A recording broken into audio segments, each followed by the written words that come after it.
नमस्कार, प्रणाम। मैं अंशु कुमार आप सभी का स्वागत करती हूँ हमारे आज के किसान चौपाल में, जो हम महाराष्ट्र के यवतमाल में लगा रहे हैं, जिसका मकसद है हम आपको कपास प्रबंधन के बारे में जानकारी दे सके, कुछ मशीनों के बारे में जानकारी दे सके और मिलेट्स की खेती के बारे में हम इसमें चर्चा करेंगे, जिस पर ज़्यादा जानकारी देने के लिए हमारे साथ कई सारे एक्सपर्ट्स हैं। तो ये कार्यक्रम हम महाराष्ट्र एग्रीकल्चर डिपार्टमेंट के सहयोग से, डॉक्टर पंजाब राव देशमुख कृषि विद्यापीठ अकोला के सहयोग से, Dhanuka Agritech Limited, Hyundai Motors India Limited, Mahindra Finance और Tirath agro technology private limited यानी कि शक्तिमान के सहयोग से कर रहे हैं। हमारे जितने भी किसान भाई बहन आए हैं, आप सभी का बहुत बहुत स्वागत है। तो मैं सबसे पहले स्वागत करना चाहूँगी हमारे आज के जितने भी एक्सपर्ट्स हैं। श्री संतोष डाबरे सर हैं, पीडी आत्मा यवतमाल महाराष्ट्र से। सर, आपका स्वागत है हमारे कार्यक्रम में। हमारे साथ हैं doctor Suresh Nimade sir, senior scientist cum head KVK Yavatmal 1 से। सर, आपका भी बहुत बहुत स्वागत है हमारे कार्यक्रम में। हमारे साथ है mister Jitesh Rao Patil sir, area manager Maharashtra Shaktiman से। सर, आपका भी स्वागत है हमारे कार्यक्रम में। मिस्टर राजू काले सर हैं, एरिया मैनेजर महिंद्रा फाइनेंस से। सर, आपका भी स्वागत है हमारे कार्यक्रम में। हमारे साथ है mister Subodh Gupta sir, DGM marketing Dhanuka Agritech Limited से। सर, आपका भी स्वागत है हमारे कार्यक्रम में। हमारे साथ हैं Shrikant Deshmukh sir, ASM Dhanuka Agritech Limited से। सर, आपका भी स्वागत है हमारे कार्यक्रम में। हमारे साथ हैं Dheeraj Kadam sir, ASM Dhanuka Agritech Limited से। सर, आपका भी स्वागत है हमारे कार्यक्रम में। और जब हम खेती की बात करते हैं तो सबसे पहले आता है मिट्टी का स्वास्थ्य रहना बहुत ज़्यादा ज़रूरी है। तो हम हमारे सभी कार्यक्रम में सबसे पहले बात करते हैं कि मिट्टी का स्वास्थ्य रहना क्यों ज़रूरी है और सॉइल टेस्टिंग क्यों ज़रूरी है, जांच क्यों ज़रूरी है। और इसके बारे में ज़्यादा जानकारी देने के लिए आज हमारे बीच हैं doctor Suresh Nimade sir, senior scientist cum head KVK Yavatmal 1 से। सर, आप आइए और बताइए हमारे दर्शकों को जो ग्रीन टीवी के प्लेटफॉर्म से देखेंगे और जो यहाँ पे बैठे हैं कि मिट्टी की जाँच क्यों ज़रूरी है और मिट्टी का स्वास्थ्य रहना क्यों जरूरी है। उपस्थित सर्व शेतकरी बंधूंनो आणि भगिनींनो, त्याचप्रमाणे ज्यांचं स्वागत सत्कार झाला असे सर्व मान्यवर मंडळी, या ठिकाणी आता प्रत्येकाचं नाव मी घेणार नाही, परंतु कृषी विज्ञान केंद्राच्या वतीनं मी सर्वांचं शब्दसुमनाने स्वागत करतो। त्याचप्रमाणे green TV Anshu Kumar madam आणि त्यांच्या सर्व टीमचं आभार मानतो की आज त्यांच्या माध्यमातून का असेना एक आम्हाला कृषी विज्ञान केंद्राला एक प्लॅटफॉर्म अवेलेबल झाला। या प्लॅटफॉर्मच्या माध्यमातून विशेष म्हणजे कपाशी पिकाच्या व्यवस्थापनाच्या संदर्भात या ठिकाणी चर्चा होणार आहे। तत्पूर्वी माझ्याकडे जो विषय दिलेला आहे जमिनीचं आरोग्य, आम्हाला माहीत आहे मित्रहो, दिवसेंदिवस लागत खर्च वाढत चाललेला आहे। उत्पादन सुद्धा काही ठिकाणी वाढताना आपल्याला दिसत आहे। उत्पादन वाढत असताना झालेला खर्च आणि मिळालेलं उत्पन्न याची जेव्हा गोळाबेरीज आपण करतो तर 10-15 वर्षा अगोदर मला असं वाटतं की बऱ्यापैकी शिल्लक उरत होती। ती आज उत्पन्न जास्त होऊनही अपेक्षित नफा किंवा जो पैसा मिळाला पाहिजे तो मिळत नाही। याच्या खोलामध्ये जेव्हा आपण जाऊ तेव्हा काही गोष्टी प्रामुख्याने आपल्या समोर निश्चितपणे आल्याशिवाय राहत नाही।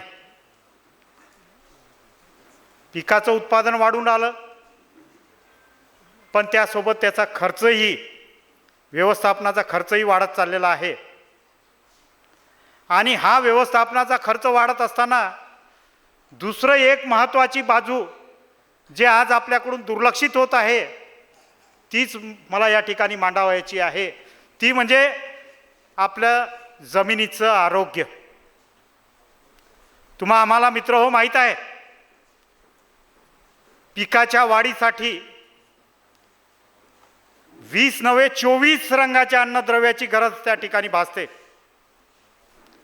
पण आज घडीला जेव्हा केव्हा पिकाच्या खताच्या व्यवस्थापनाचा विषय येते त्यावेळेस प्रामुख्याने आपण फक्त 3 अन्नद्रव्याचा विचार त्या ठिकाणी करतो।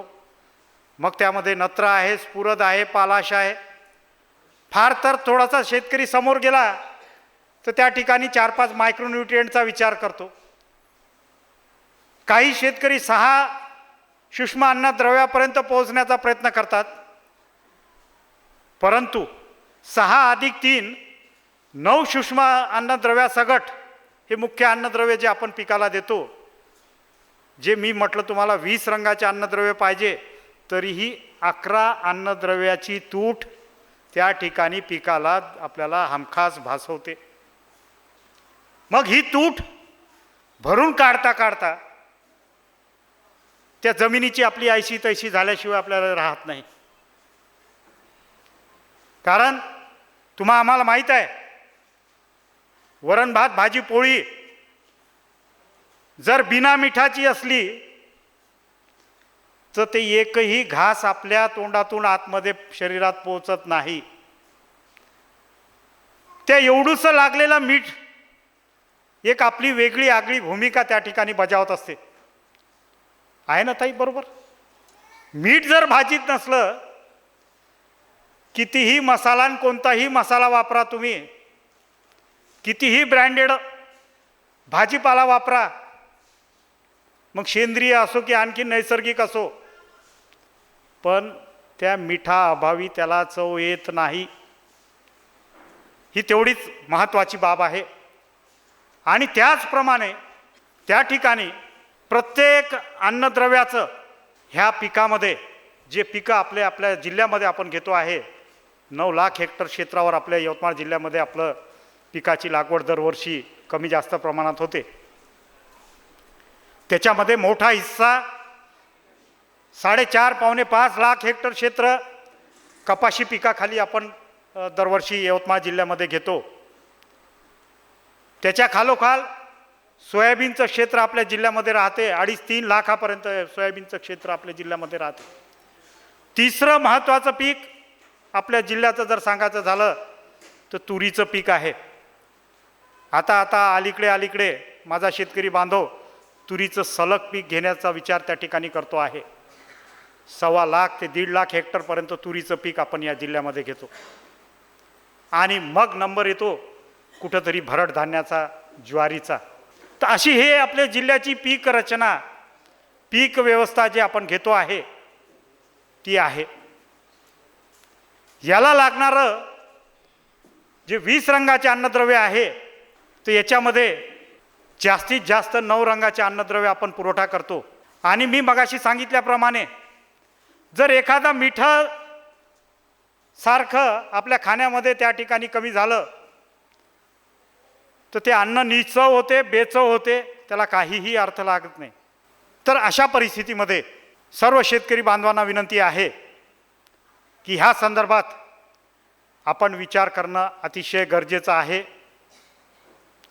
एखादा पहिलवान आपण आखाड्यात कुस्तीसाठी उतरवतो, त्याला पहिले धष्टपुष्ट करतो, त्याला त्याची वेगळी खुराक देतो, त्याला डावपेच शिकवतो, मग मैदानात त्याला कुस्तीसाठी उतरतो. जर त्याची खुराक व्यवस्थित नसली, त्याला डावपेच माहीत नसले, तर निश्चितच पहिल्याच 1 सेकंदात तो मैदानात चितपट होऊ शकते. तर पहिले कुठलंही पीक घेण्याचं असेल, कुठलंही तंत्रज्ञान पिकामध्ये वापरायचं असेल, तर जमिनीचं आरोग्य जोपर्यंत आपलं सुदृढ राहणार नाही तोपर्यंत त्या तंत्रज्ञानाला काहीही अर्थ नाही. कोणतीही व्हेरायटी लावा, कुठलीही व्हेरायटी लावा, कुठलंही त्या ठिकाणी औषधं फवारा, कीड रोग व्यवस्थापन करा, पण जमिनीचं आरोग्य जर जागेवर नसेल तर त्या ठिकाणी केलेला खर्च व्यर्थ गेल्याशिवाय राहत नाही. आणि म्हणूनच मी एक सांगतो की जमिनीच्या आरोग्याकडे लक्ष द्या. कारण आपण आपली हे जमीन, आपली स्थायी मालमत्ता आपल्या पुढच्या पिढीला आपण हँडओव्हर करणार आहोत, त्यांना देणार आहोत. ही हँडओव्हर करत असताना ही जमीन आपली सुपीक असली पाहिजे, तिच्यातून उत्पादन देण्याची क्षमता तिच्यामध्ये असली पाहिजे. असं सर्व अंगानं सुदृढ अशी जमीन आपण आज राखणं गरजेचं आहे. एक साधं उदाहरण देतो मी सांगितलं की 20 रंगाचे अन्नद्रव्य पाहिजे. कपाशीचं पीक मी सांगितलं की 4.5 लाख हेक्टरपर्यंत आपल्या भागामध्ये आपण लावतो. एक साधं सूक्ष्म अन्नद्रव्य जर आपल्या जमिनीतून पिकाला, कपाशीच्या पिकाला भेटलं नाही तर काय होऊ शकते, याचं एक साधं उदाहरण देतो. बोरॉन नावाचं एक सूक्ष्म अन्नद्रव्य आहे. हे बोरॉन सूक्ष्म अन्नद्रव्य जर कपाशीच्या पिकाला आपल्या जमिनीतून उपलब्ध झालं नाही तर त्या ठिकाणी तुम्हाला एक प्रॉब्लेम कपाशीच्या पिकामध्ये हमखास दिसून येते. कपाशीला पात्या लागल्या, फुलं लागले, फुलातून बोंड पकडलं, बोंड वाटाण्याच्या आकाराचं झालं की त्या ठिकाणी वाटाण्याच्या आकाराचे बोंड गळताना दिसते. आपल्याला बोंडगळ दिसते. मोठे मोठे शास्त्रज्ञ येतात, बरीच मंडळी येते. काय झालं काय झालं काय झालं काय झालं, अरे बोंडच गळून राहिले, अरे काहीतरी बुरशीजन्य रोग झाला असेल, काहीतरी किडीचा उपद्रव झाला असेल, नाही तर तिथं पिकाखाली पाणी साचून असेल. तर ही परिस्थिती त्या ठिकाणी विचारात घेतली जाते आणि त्या संबंधित शेतकऱ्याला भरकटवते. समस्या एक, आणि तो मग त्या समस्येचं निवारण करण्यासाठी भलत्याच मार्गाने जाते, जो की त्या ठिकाणी बोरान सोडून बाकीचे उपाययोजना करते. आणि त्याच्यावर केलेली उपाययोजना बोरान अभावी ते बोंडगळ चालूच राहणार. पण त्या ठिकाणी झालेला खर्च हा निश्चितपणे तुम्हाला भेटणारा नफा जो आहे त्यासाठी घातक ठरू शकते. नफ्यामध्ये तुमचं त्या ठिकाणी अडचणी निर्माण होऊ शकते. म्हणून सर्व शेतकरी मित्रांना मी या ठिकाणी एक आव्हान करेल, विनंती करेल की आपण सर्वांनी आपल्या मातीचं परीक्षण सर्वप्रथम करून घ्या. मृद परीक्षण करून त्या आधारावर आपल्या इकडे एक मोहीम आदरणीय प्रधानमंत्री साहेब यांची ते जमिनीच्या आरोग्यासंदर्भातली जनजागृतीच्या संदर्भात 2014 पासून आपल्याकडे चालू झालेली आहे. दरवर्षी आपण जागतिक मृदा दिन 5 डिसेंबरला आपण सेलिब्रेट करतो, साजरा करतो. मोठ्या प्रमाणात शेतकरी बांधवांनी, काही भागातील शेतकरी बांधवांनी मातीचे नमुने तपासून घेतलेले आहे. अशा सर्व शेतकरी बांधवांनी ज्यांनी मातीचे नमुने तपासून घेतले त्यांचा जर आढावा घेतला तर ताई मी निश्चितपणे सांगतो तुम्हाला, त्या माती परीक्षणाचा जो रिपोर्ट आहे, अहवाल आहे, तो कुठंतरी एखाद्या खिळ्याला लटकून असेल, नाही तर एखाद्या फाईलमध्ये बंद असेल. फार बोटावर मोजण्या इतके शेतकरी त्या माती परीक्षण अहवालाचा वापर करून आपल्याला पिकाचं खताचं व्यवस्थापन करतात. त्याही पलीकडे काही ठिकाणी तर असं पाहिलं की माती परीक्षण रिपोर्ट राहते, माती परीक्षण रिपोर्ट संबंधित एखाद्या अधिकाऱ्याला दाखवते किंवा एखाद्या निविष्ठा विक्रेत्याकडे जाते तो माती परीक्षणाचा रिपोर्ट. त्याच्या देवाले माहीत नाही राहत ते रिपोर्ट कसा वाचायचा. मग तो रिपोर्ट असा पाहिला, अहो तुमच्या याच्यात नत्र कमी आहे, स्फुरद फार कमी आहे, पोटॅश भरपूर आहे, जमिनीतला सेंद्रिय कर्ब अतिशय कमी झालेला आहे, 0.1% कमी झालेला आहे. काही नाही, तुम्ही असं करा, अमक्या खताचे 2 बॅग एकरी टाकून द्या, 1.5 बॅग एकरी टाकून द्या, आणि पहिला फेर आला की मग हे खत टाका, इतक्या प्रमाणात टाकून द्या. असा तज्ज्ञ दाखवते की मला काय माहीत आहे काय नाही, लगेच त्याचा एक्सरे काढूनच घेते ते. ही मोठी व्यथा आहे दादा. माती परीक्षणाच्या रिपोर्टाचं अहवाल वाचन आणि त्या आधारावर पिकाचं खताचं व्यवस्थापन केलं तर निश्चितपणे मी त्या ठिकाणी सांगू इच्छितो की तुमचा खतावर होणारा अवास्तव खर्च कमी झाल्याशिवाय राहणार नाही. आणि पिकाला काय पाहिजे ते निश्चितपणे अन्नद्रव्य पुरवठा तुमच्या खताच्या माध्यमातून झाल्याशिवाय राहणार नाही. हे करत असताना जमीन पैलवान करणं, जमीन तंदुरुस्त करणं हा जेव्हा विषय येते तर ती ताकद जर कोणत्या खतामध्ये असेल तर त्या सेंद्रिय खतामध्ये आहे, शेणखतामध्ये आहे, कंपोस्ट खतामध्ये आहे, गांडूळ खतामध्ये आहे. किंवा नाही हे खताची सोय झाली तर त्या ठिकाणी टप्प्याटप्प्यानं हिरवळीचं खत घेऊन जमिनीमध्ये जर तुम्ही गाडून दिलं तर मग त्या ठिकाणी तुम्हाला ह्या समस्या सूक्ष्म अन्नद्रव्याच्या आणि हे 20 रंगाच्या अन्नद्रव्याची समस्या त्या ठिकाणी निश्चितपणे कमी झाल्याशिवाय राहणार नाही. आणि ह्या सूक्ष्म अन्नद्रव्यावर होणारा खर्च त्याचबरोबर आपल्याला मुख्य अन्नद्रव्यावर होणारा खर्च निश्चितपणे आपल्याला वाचवता येईल, कमी करता येईल आणि आपली जमिनीची सुपीकता आपल्याला टिकवता येईल.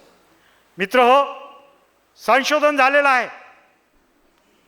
त्याच्यामध्ये एक सांगितलेलं आहे, हिरवळीचं खत जर एका एकरामध्ये ढेंच्यासारखं तुम्ही हिरवळीचं खत पीक जर त्या ठिकाणी घेतलं, 50-55 दिवसाच्या अवस्थेमध्ये ते हिरवळीचं खत म्हणजे तुमचं ते पीक जमिनीमध्ये गाडून दिलं तर जवळजवळ एका एकरामधलं हे हिरवळीचं तुम्ही गाडलेलं ढेंच्या असेल किंवा बोरू असेल हे खत जवळजवळ तुमचं 224 बैलगाड्या शेणखताची बरोबरी करते. दादा टाकणं होईल का एकरी आपलं 224 गाड्या शेणखत?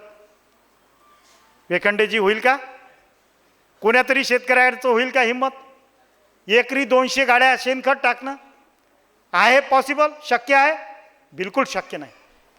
ती एवढी मोठी ताकद या हिरवळीच्या खतामध्ये आहे. पण माझा शेतकरी बांधव त्या ठिकाणी आपलं शेत पडीत ठेवून त्या ठिकाणी हिरवळीचं खत घेऊ शकत नाही. बऱ्याच ठिकाणी विचार येते की मी जर आपला मान्सून सुरू झाला, मृग नक्षत्र चालू झालं, त्यावेळेस जर मी माझ्या शेतामध्ये हिरवळीचं खत घेऊन जमिनीत गाडायचा विचार करतो तर माझा खरीप हंगाम वाया जाऊ शकते. बऱ्याच शेतकरी बांधवांच्या आज आपल्या जिल्ह्यामध्ये परिस्थिती झालेली आहे. काही ठिकाणी खरडून गेलेलं आहे, काही ठिकाणी दुबार तिबार पेरणी झाली. तर अशा परिस्थितीमध्ये आपल्याला रब्बीच्या पिकाकडे वळण्याशिवाय पर्याय नसते. रोहिणीचा पाऊस दिसेना असे झालेला आहे. मृग नक्षत्राचा पाऊस आपल्याकडे हमखास येईलच याची शाश्वती राहिलेली नाही. त्याचा एक चांगला अनुभव यावर्षी आपण घेतलेला आहे.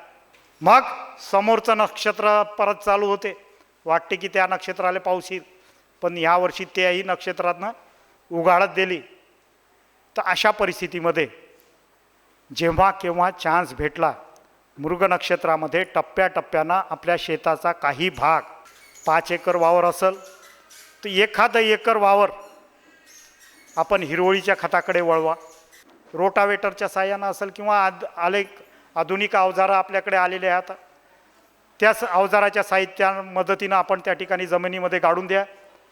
जमिनीमध्ये गाडल्यानंतर 15 दिवसाच्या आत त्या ठिकाणी हे हिरवळीचं जे पीक आहे ती कुजण्याची प्रक्रिया तुमची पूर्ण होते. नाही म्हटलं ऑगस्टच्या शेवटी तुम्ही जर गाडलं तर सप्टेंबरच्या पहिल्या 15 तुमची जमीन परत पीक पेरणीसाठी तयार होते आणि समृद्ध अशी जमीन, 20ही रंगाच्या अन्नद्रव्यानं परिपूर्ण असलेली जमीन तुमची, तो 1 एकराचा प्लॉट त्या ठिकाणी आपल्याला पडीत ठेवायचा नाही, वाया घालवायचा नाही. त्या ठिकाणी अर्धरबी तुरीचं पीक तुम्हाला घेता येते. मित्र, अर्धरबी तुरीचं पीक 15 सप्टेंबरपर्यंत तुम्हाला घेता येते. एकरी 10 किलो पेराचा आहे. 2 ओळीतलं अंतर 1.5 फूट आणि 2 झाडातलं अंतर 10 ते 15 सेंटीमीटर जरी ठेवलं, 3-3.5 फुटाची तूर त्या ठिकाणी हमखास होते. आणि निश्चितपणे सांगतो ती तूर कापणीला येईल.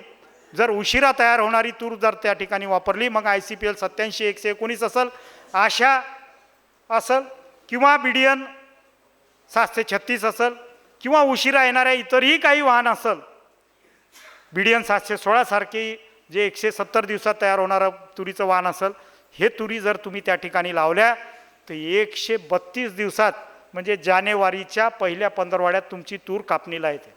उत्पन्नामध्ये कुठंही या अगोदरच्या जून महिन्यातल्या तुरीच्या बरोबरीला म्हणण्यापेक्षा त्याच्यापेक्षा 2 दाणे जास्तच उत्पन्न होते, याच्यात कुठेही दुमत नाही.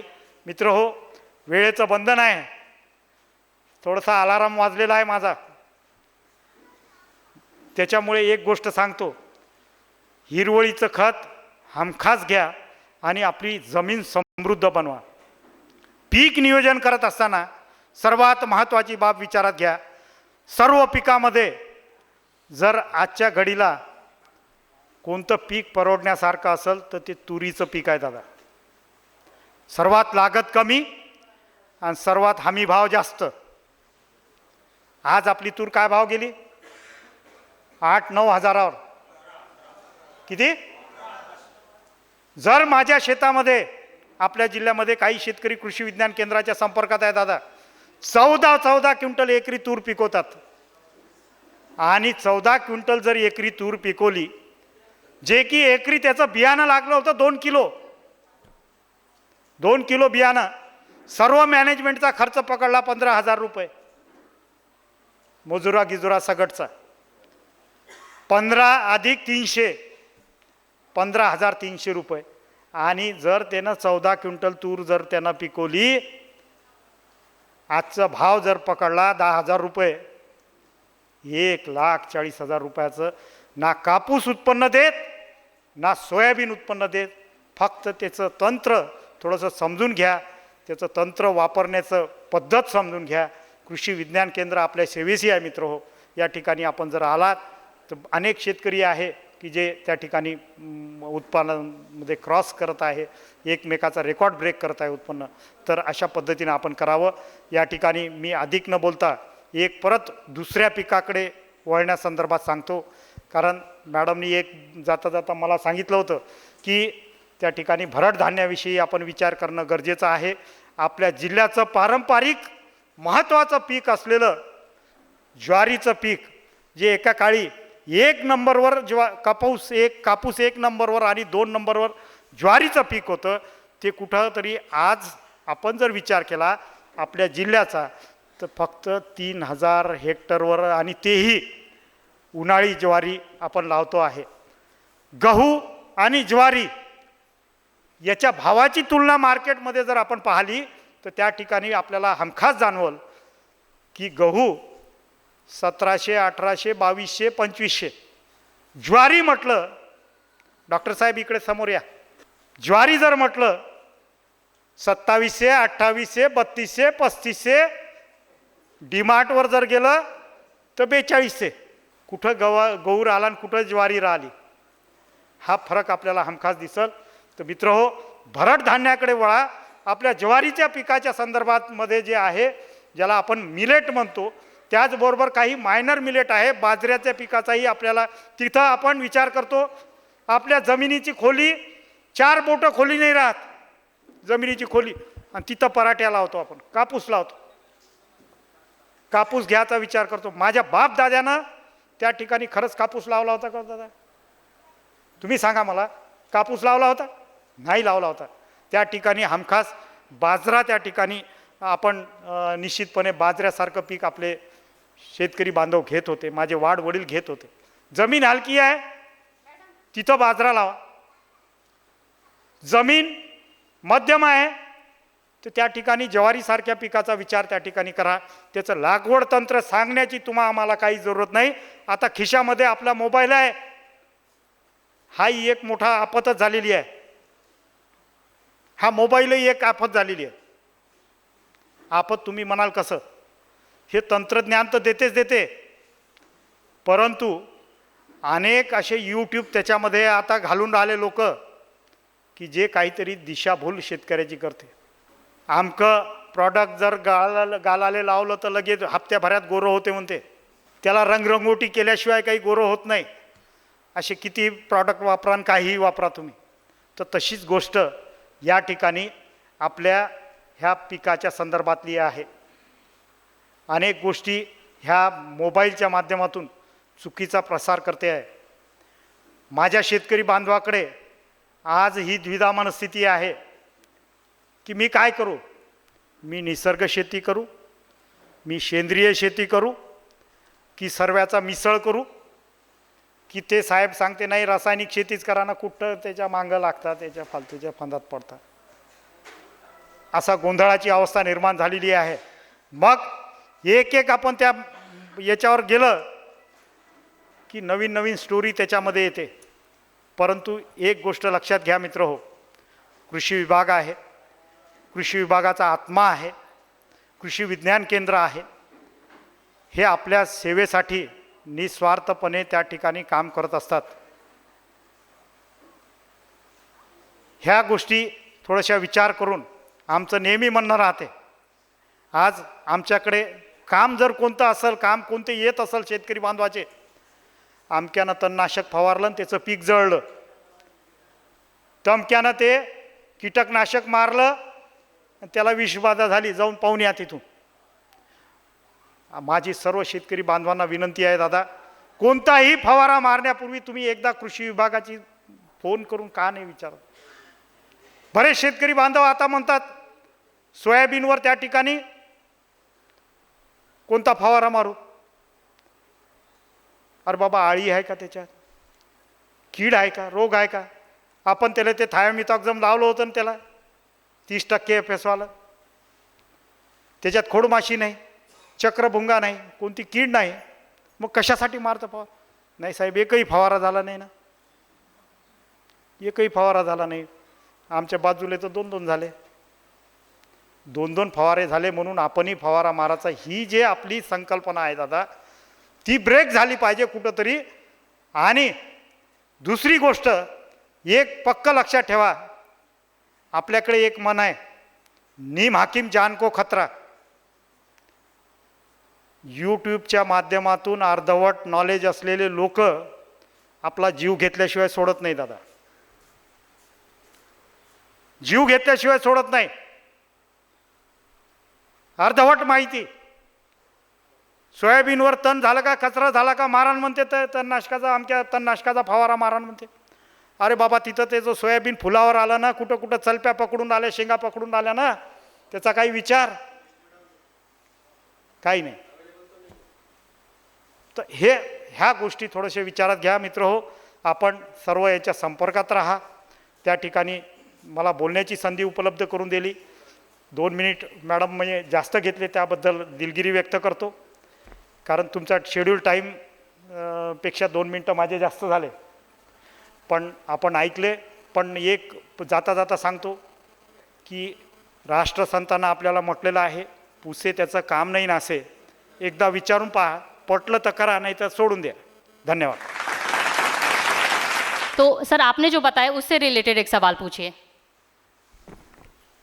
शेतकरी मित्रांनो, मी या ठिकाणी जे आपल्याला मार्गदर्शन केलं, मार्गदर्शन नाही म्हणता येणार, कारण आपण आपलं आयुष्य ह्या शेतीमध्ये काबाड कष्ट करताना घालवलेलं आहे. नशीब माझं चांगलं आहे की नोकरी लागली, नाही तर ज्वारीच्या खुंडा सोंगणं पेंड्या बांधण्याचंही काम मी केलेलं आहे आणि टोपले उचलण्याचं काम केलेलं आहे. नशीब चांगलं आहे की मी या ठिकाणी नोकरीच्या माध्यमातून आज आपल्यासमोर बोलून राहिलो आहे. वस्तुस्थिती जे मी या ठिकाणी जमिनीच्या आरोग्याच्या संदर्भात जागृती करण्याच्या दृष्टिकोनातून चर्चा केलेली आहे, तर त्याच्यामध्ये मी एक गोष्ट या ठिकाणी आवर्जून सांगितली, जमिनीचं आरोग्य दुरुस्त करण्यासाठी आपण कुठली उपाययोजना केली पाहिजे, असं मला या ठिकाणी आपल्याला एक प्रतिप्रश्न विचारायचा आहे. कोणती उपाययोजना केली पाहिजे, कोण सांगू शकते?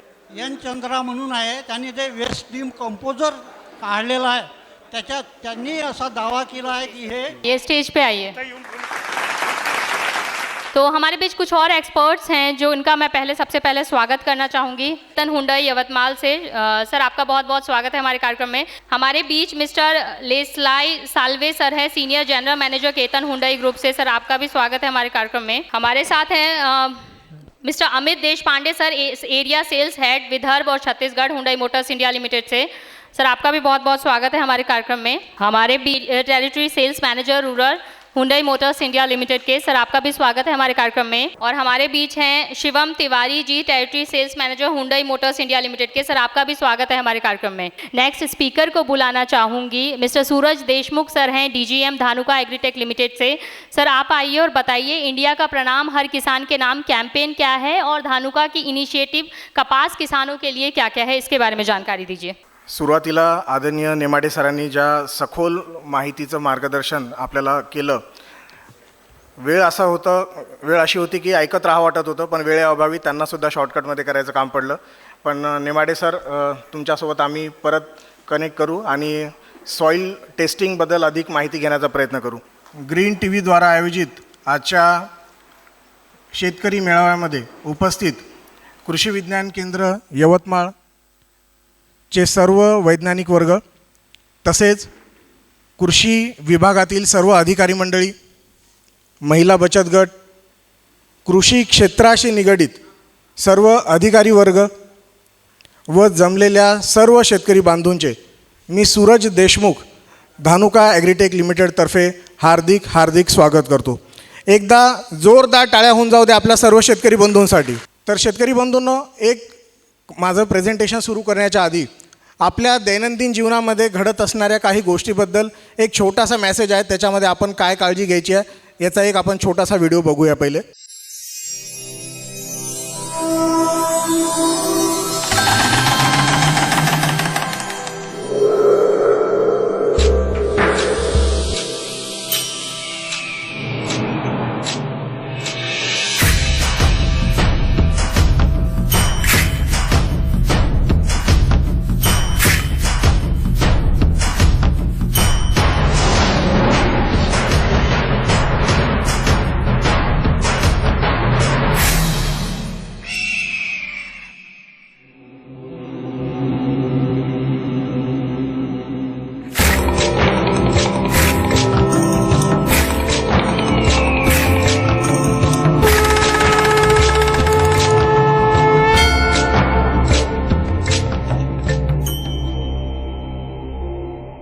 हेल्मेट न घातल्यामुळे रोडवर भरपूर ॲक्सिडेंट होत आहेत आणि आपल्या जवळचे जीवितहानी यांची होत आहे. तर प्रत्येकांना धानुका ॲग्रीटेक लिमिटेडतर्फे मी विनंती करतो की 2 व्हीलर बाईक चालवत असताना सर्वांनी हेल्मेटचा वापर करावा व जे 4 व्हीलर चालवतात त्यांनी सीट बेल्ट लावूनच आपली गाडी चालवावी. धन्यवाद. त्यानंतर आपण पुढे वळूया. मी रिप्रेझेंट करतो धानुका ॲग्रीटेक लिमिटेडला. धानुका ॲग्रीटेक लिमिटेड आपल्या सर्वांना परिचित अशी कंपनी आहे. एक भारतीय नामांकित कंपनी आहे. अग्रगण्य कृषी रसायन कंपनी आहे, ज्याची स्थापना 1980 साली झाली. म्हणजे जवळपास धानुका ॲग्रीटेक लिमिटेडला 43 वर्ष पूर्ण झालेले आहे या 8 ऑगस्ट रोजी. धानुका कंपनीचे एक स्वतंत्र संशोधन केंद्र आहे, ज्याच्यामध्ये 40 गोडाऊनसुद्धा आहेत. व धानुका ॲग्रीटेक लिमिटेड ही अशी कंपनी आहे की जगाच्या पाठीवर जे काही नवीनोत्तम टेक्नॉलॉजीचं रसायन असेल ते आपल्या भारतीय शेतकऱ्यापर्यंत पोहोचून देण्याचं काम करते. धानुका ॲग्रीटेक कीटकनाशक, बुरशीनाशक, तणनाशक व विविध प्रकारच्या बीज प्रक्रियेच्या औषधांबद्दल आपल्या सर्व शेतकरी बंधूंसोबत मार्गदर्शन करत असते व त्यांना माहिती देत असते.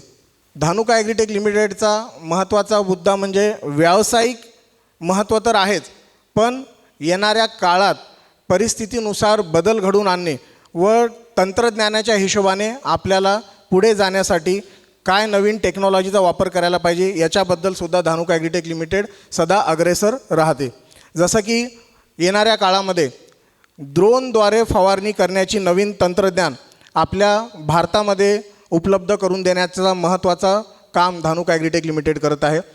येणाऱ्या काही काळातच आपण आपल्या शेतामध्ये ड्रोनद्वारे फवारणी करू आणि एका एकरला जवळपास फक्त 10 लिटर पाणी आणि 10 मिनटामध्ये 1 एकरची फवारणी हे आपण येणाऱ्या काळात करू. काही देशामध्ये ऑलरेडी याच्यावर काम सुरू आहे, काही ठिकाणी वापरही सुरू आहे. आपल्या इथे इंडियामध्ये आता आपण ड्रोन टेक्नॉलॉजीद्वारे येणाऱ्या काळात फवारणी करू. त्यानंतर धानुका ॲग्रीटेक लिमिटेड हे प्रिसिशन फार्मिंगमध्ये सुद्धा महत्त्वाचं काम करत आहे. आता प्रिसिशन फार्मिंग म्हणजे काय, जसं की नेमाडे सरांनी सांगितलं की यूट्यूबवर बरेचसे लोक अर्धवट माहिती घेऊन शेतकऱ्यांची दिशाभूल करण्याचं काम करतात. अमुक अमुक औषध फवारा, अमुक अमुक कीटकनाशक फवारा, तुमच्या शेतात अळी असेल तर हे असं तुम्हाला त्याचं नियंत्रण मिळेल. पण धानुका ॲग्रीटेक लिमिटेड येणाऱ्या काळामध्ये एक वेदर स्टेशनसुद्धा आपल्या शेतामध्ये बसून देण्याचं काम करणार आहे. साधारणतः आपल्या गावामध्ये गावाचा परीघ किती मोठा असेल? 1.5 किलोमीटर 2 किलोमीटरचं आपल्या गावाचं पेरिफेरी असते. तर अशा पेरिफेरीमध्ये आपण गावाच्या मध्य ठिकाणी, समजा एखाद्या शेतकऱ्याचं 10 एकर क्षेत्र आहे, तर 10 एकर क्षेत्राच्या मध्य ठिकाणी जर ते एक वेदर स्टेशन जर आपण बसवलं, ते तिकडे तुम्हाला फोटो दिसत असेल, तर ते वेदर स्टेशन हवेची दिशा, हवेची आर्द्रता, टेम्परेचर या सगळ्या गोष्टीचा अभ्यास करून आपल्या पिकावर कुठली बिमारी येणार किंवा आपल्या पिकावर कुठल्या कीटकाचा प्रादुर्भाव येणार याचा आपल्या मोबाईलवर आपल्याला पूर्वकल्पना देऊन मेसेज देईल. आणि जेणेकरून आपल्याला जे योग्य औषधी आहे ते योग्य औषधी निवड करण्याच्या वेळेस आपल्याला त्याची मदत होईल. तर अशा 2 नवीन टेक्नॉलॉजीच्या द्वारे येणाऱ्या काळात आपल्या भारतीय शेतकऱ्यांना समृद्ध करण्याचं काम धानुका ॲग्रीटेक लिमिटेड करत आहे. शेतकरी बंधूंनो, आपले काही पंतप्रधान होऊन गेलेत, त्यांनी त्यांचे ब्रीद वाक्य दिले आहेत, नारे दिले आहेत. लाल बहादूर शास्त्री यांनी काय सांगितलं होतं? जय जवान जय किसान. त्यानंतर आदरणीय अटल बिहारी वाजपेयीने सांगितलं होतं, त्याच्यामध्ये एक नारा जोडला होता, जय विज्ञान. जय जवान जय किसान आणि जय विज्ञान या पार्श्वभूमीवर धानुका ॲग्रीटेक लिमिटेड पुढं जात आहे. व तसेच सगळ्यात महत्त्वाचं, आज आहे 22 ऑगस्ट. आज आपल्या सर्वांसाठी एक प्राऊड फिलिंगचं मुवमेंट होणार आहे. जसं आपले सध्याचे पंतप्रधान आहेत नरेंद्र मोदीजी, यांनी त्या नाऱ्यामध्ये स्वतःचा एक नारा जोडलेला आहे. कोणी सांगू शकेल? जय जवान जय किसान नंतर काय जोडलं त्यांनी? कोणी सांगू शकेल? तर त्यांनी जोडलं जय जवान जय किसान जय अनुसंधान. आणि त्या जय अनुसंधानच्या पार्श्वभूमीवर आज आपला इस्रो म्हणजे आपली एक वैज्ञानिक संस्था आहे, तिचं यान आज चंद्रावर लँड करत आहे. तर आपल्या सर्व वैज्ञानिकांसाठी एकदा जोरदार टाळ्या होऊन जाऊ द्या. आज संध्याकाळी 6:30 वाजतापासून त्याचं लाईव्ह टेलिकास्ट होणार आहे. आपण समजूया आजपासून आपली त्याची लँडिंगची प्रोसेस सुरू झाली. तर या पुढे आपण वळूया. जवळपास 1 वर्षापासून धानुका ॲग्रीटेक लिमिटेड हे शेतकरी केंद्रस्थानी ठेवून काम करत आहे. धानुका जे काही कार्य करते हे शेतकऱ्याच्या समृद्धीसाठी आणि भरभराटीसाठी करते. जसं की आपण म्हणतो की बळीराजाचं राज्य येऊ दे, अन्नदाता सुखी भव, शेतकरी हा जगाचा पोशिंदा आहे. पण खरं तर शेतकरी बंधूंनो, असं म्हणून चालेल का? मला तर असं वाटते फक्त म्हणून चालणार नाही, तर शेतकऱ्याला त्याचा मान आणि सन्मान हा मिळालाच पाहिजे. तर शेतकऱ्याची भरभराट झाली तर आपल्या देशाची भरभराट होईल. कारण आपल्या सर्वांना माहिती आहे की कोरोना काळातसुद्धा ज्यावेळेस संपूर्ण जग थांबलं होतं, तर आपला बळीराजा अविरत रात्रभर आपल्या शेतामध्ये काम करून पूर्ण जगाचं पालनपोषण करण्याचं काम करत होता. राष्ट्रीय खाद्य सुरक्षा योजनेअंतर्गत जगाच्या प्रत्येक जीवाचं पोषण करण्याचं काम हा आपला शेतकरी करतो. तर अशा या शेतकऱ्याला धानुका ॲग्रीटेक लिमिटेड सलाम करते व त्याच्या मानासाठी एक धानुका ॲग्रीटेकने छोटीशी व्हिडिओ फीत जाहीर केलेली आहे. तर मी सगळ्यांना विनंती करतो की सर्वांनी ती काळजीपूर्वक ऐकावी. विचारा कोणत्याही शेतकऱ्याला, लहान असो किंवा मोठा, किती अनमोल असतो त्याच्यासाठी जमिनीचा एक तुकडा. जमिनीच्या त्या तुकड्यामध्ये प्रत्येक शेतकरी स्वप्ने पेरीत असतो. कडकडीत ऊन असो किंवा वादळ वारे, पिकामध्ये स्वतः उगवतो, पिकांसोबत झोपतो. ठाऊक आहे त्याला की हवामानाच्या लहरी त्याच्या हातात नाही आहेत. मेहनत, समर्पण, आशा, ध्यास, बस हेच त्याचे जीवन आहे. सिंचन करतो शेताचे आपल्या घामाने, धानुकावरील विश्वासाने, हिम्मत आपल्या छातीत बाळगून. केवळ अन्नदाता असे म्हणून काम नाही चालत.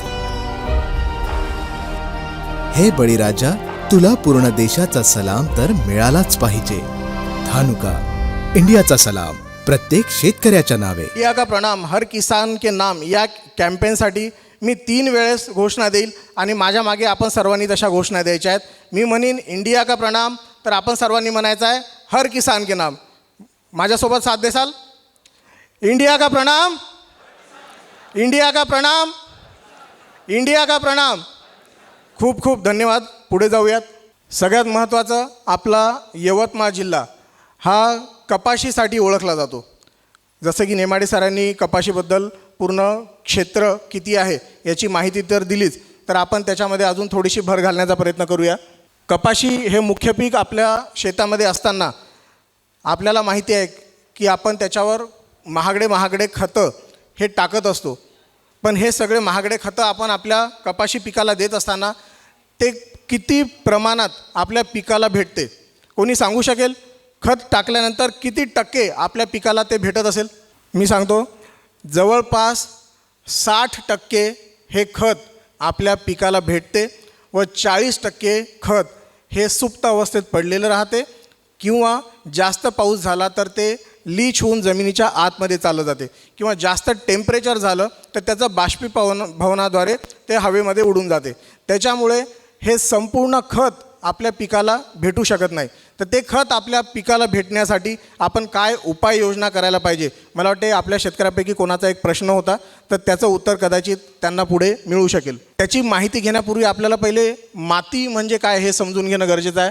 माती ही एक नैसर्गिक वस्तू आहे व जी सेंद्रिय पदार्थ, खनिज द्रव्यापासून, वायू आणि सूक्ष्म जीवांपासून बनलेली आहे.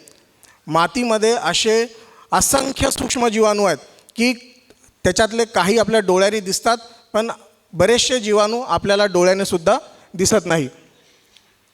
जसे की गांडूळ आहे, अमिबासारखे काही सूक्ष्मजीव आपल्याला डोळ्याने सुद्धा दिसत नाहीत. मुंग्या, बिटल हे आपल्याला डोळ्याने दिसतात.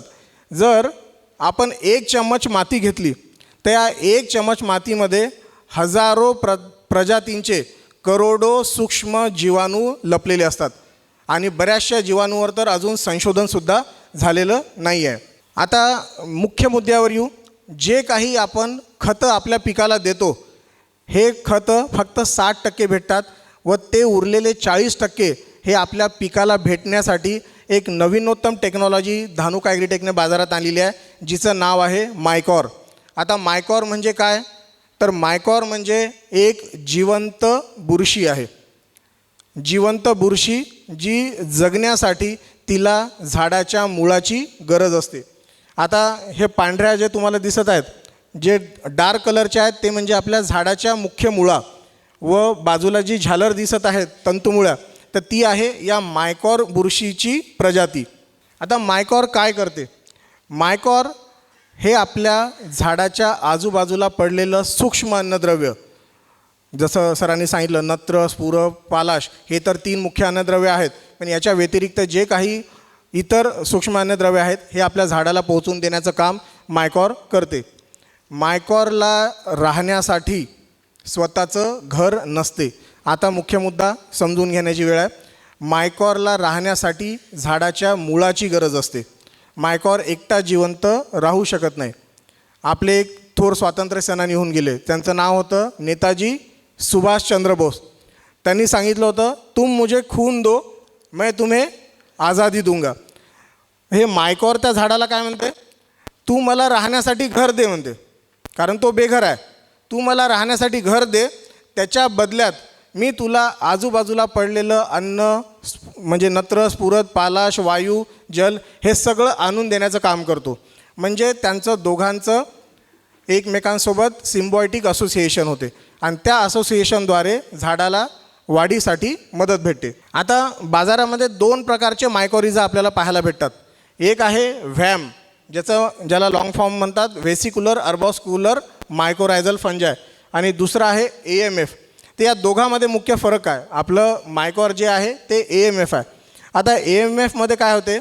मायकॉर झाडाच्या मुळाशी ज्यावेळेस पडते त्यावेळेस ते मायकॉर जिवंत राहण्यासाठी आजूबाजूला झाडाची मुळा शोधत जाते आणि शोधल्यानंतर त्या झाडाच्या मुळाच्या आतमध्ये शिरते व शिरल्यानंतर तिथून बाहेर स्प्रेडअप होते आणि जिथे झाडाची मूळ पोहोचत नाही, जिथे झाडाचा कॅपॅसिटी संपते मुळाची, त्याच्याही बाहेर जाऊन ते मायकॉरिझा झाडाला अन्नद्रव्य पुरवण्याचं काम करते.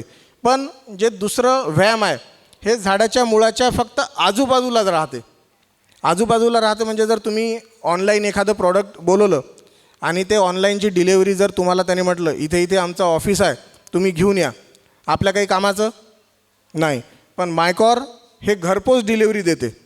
म्हणजे तेच धानुकाचं मायकॉरिझा ह्या झाडाच्या मुळापर्यंत आणून देते आणि नंतर झाडाला म्हणते तू आता हे नत्रस्फुर पालाश अपटेक करून घे. मी जसं सांगितलं की मायकॉर हे जेल टेक्नॉलॉजी आधारित एक तंत्रज्ञान आहे. त्या मायकॉरिझाला जेलद्वारे आपण कोटिंग केलेली राहते. कारण जास्त जर ऊन पडलं किंवा जास्त पाऊस पडला तर ते विघटन होण्यासाठी त्याला थोडासा वेळ लागतो व आपलं नुकसान होण्यापासून टाळते. मायकॉर वापरण्याची वेळ आपण खताचा पहिला हप्ता किंवा दुसरा हप्ता जे काही देतो त्यावेळेस आपण आपल्या खतासोबत मायकॉरिझा हे देऊ शकतो. आता हे एक आपण ॲनिमेशनद्वारे समजून घेऊया. हे समजा आपलं कपाशीचं झाड आहे आणि ते पांढरे जे स्पोर्स आहेत हे मायकॉर आहे. मायकॉर आपण आपल्या शेतामध्ये टाकलं आणि ते मायकॉर मुळा शोधत झाडाच्या मुळासोबत त्यानं संबंध प्रस्थापित केले व मुळाच्या बाहेर येऊन आजूबाजूला पडलेलं सगळं नत्र स्फुरत पालाश त्याने अपटेक केलं, शोषलं व ते झाडाच्या मुख्य मुळाद्वारे झाडाला पोहोचवण्याचं काम केलं. झाडाच्या मुळांनीसुद्धा ते अपटेक केलं आणि मायकॉरनेसुद्धा अपटेक केलं.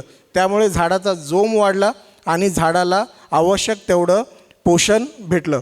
आता झाडाचा जोम वाढला म्हणजे नक्कीच त्याचा आपल्या उत्पादनामध्ये आपल्याला फायदा होतो. आता मायकॉरचं प्रमाण किती? जर आपले फील्ड क्रॉप असतील कपाशी, सोयाबीन, भुईमुग तर याच्यामध्ये मायकॉरचा खत डोज आहे 4 किलो प्रति एकरी. 4 किलोची त्याची बॅग आहे. पण जर हॉर्टिकल्चरल क्रॉप असतील, फळबागायतदार असतील, केळी, ऊस, संत्रा तर त्याच्यासाठी त्याचा डोज होतो 8 किलो प्रति एकरी. मायकॉर ज्यावेळेस आपण फेकतो त्यावेळेस जमिनीत पुरेसा ओलावा असणं गरजेचं आहे. आता या मायकॉरबद्दल एक छोटीशी व्हिडिओ क्लिप आपण बनवलेली आहे, हे आपण पाहूया.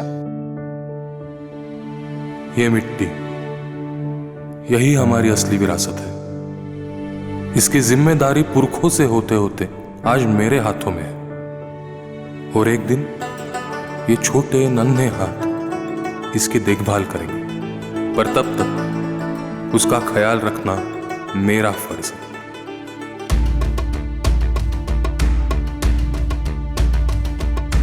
कर दिया ऐलान है, फसलों की शान है, खेतों में मुस्कान है, माइकोर उन्नति की उड़ान है. जब जड़ों में हो जान, बढ़ेगी उपज, बढ़ेगा मान.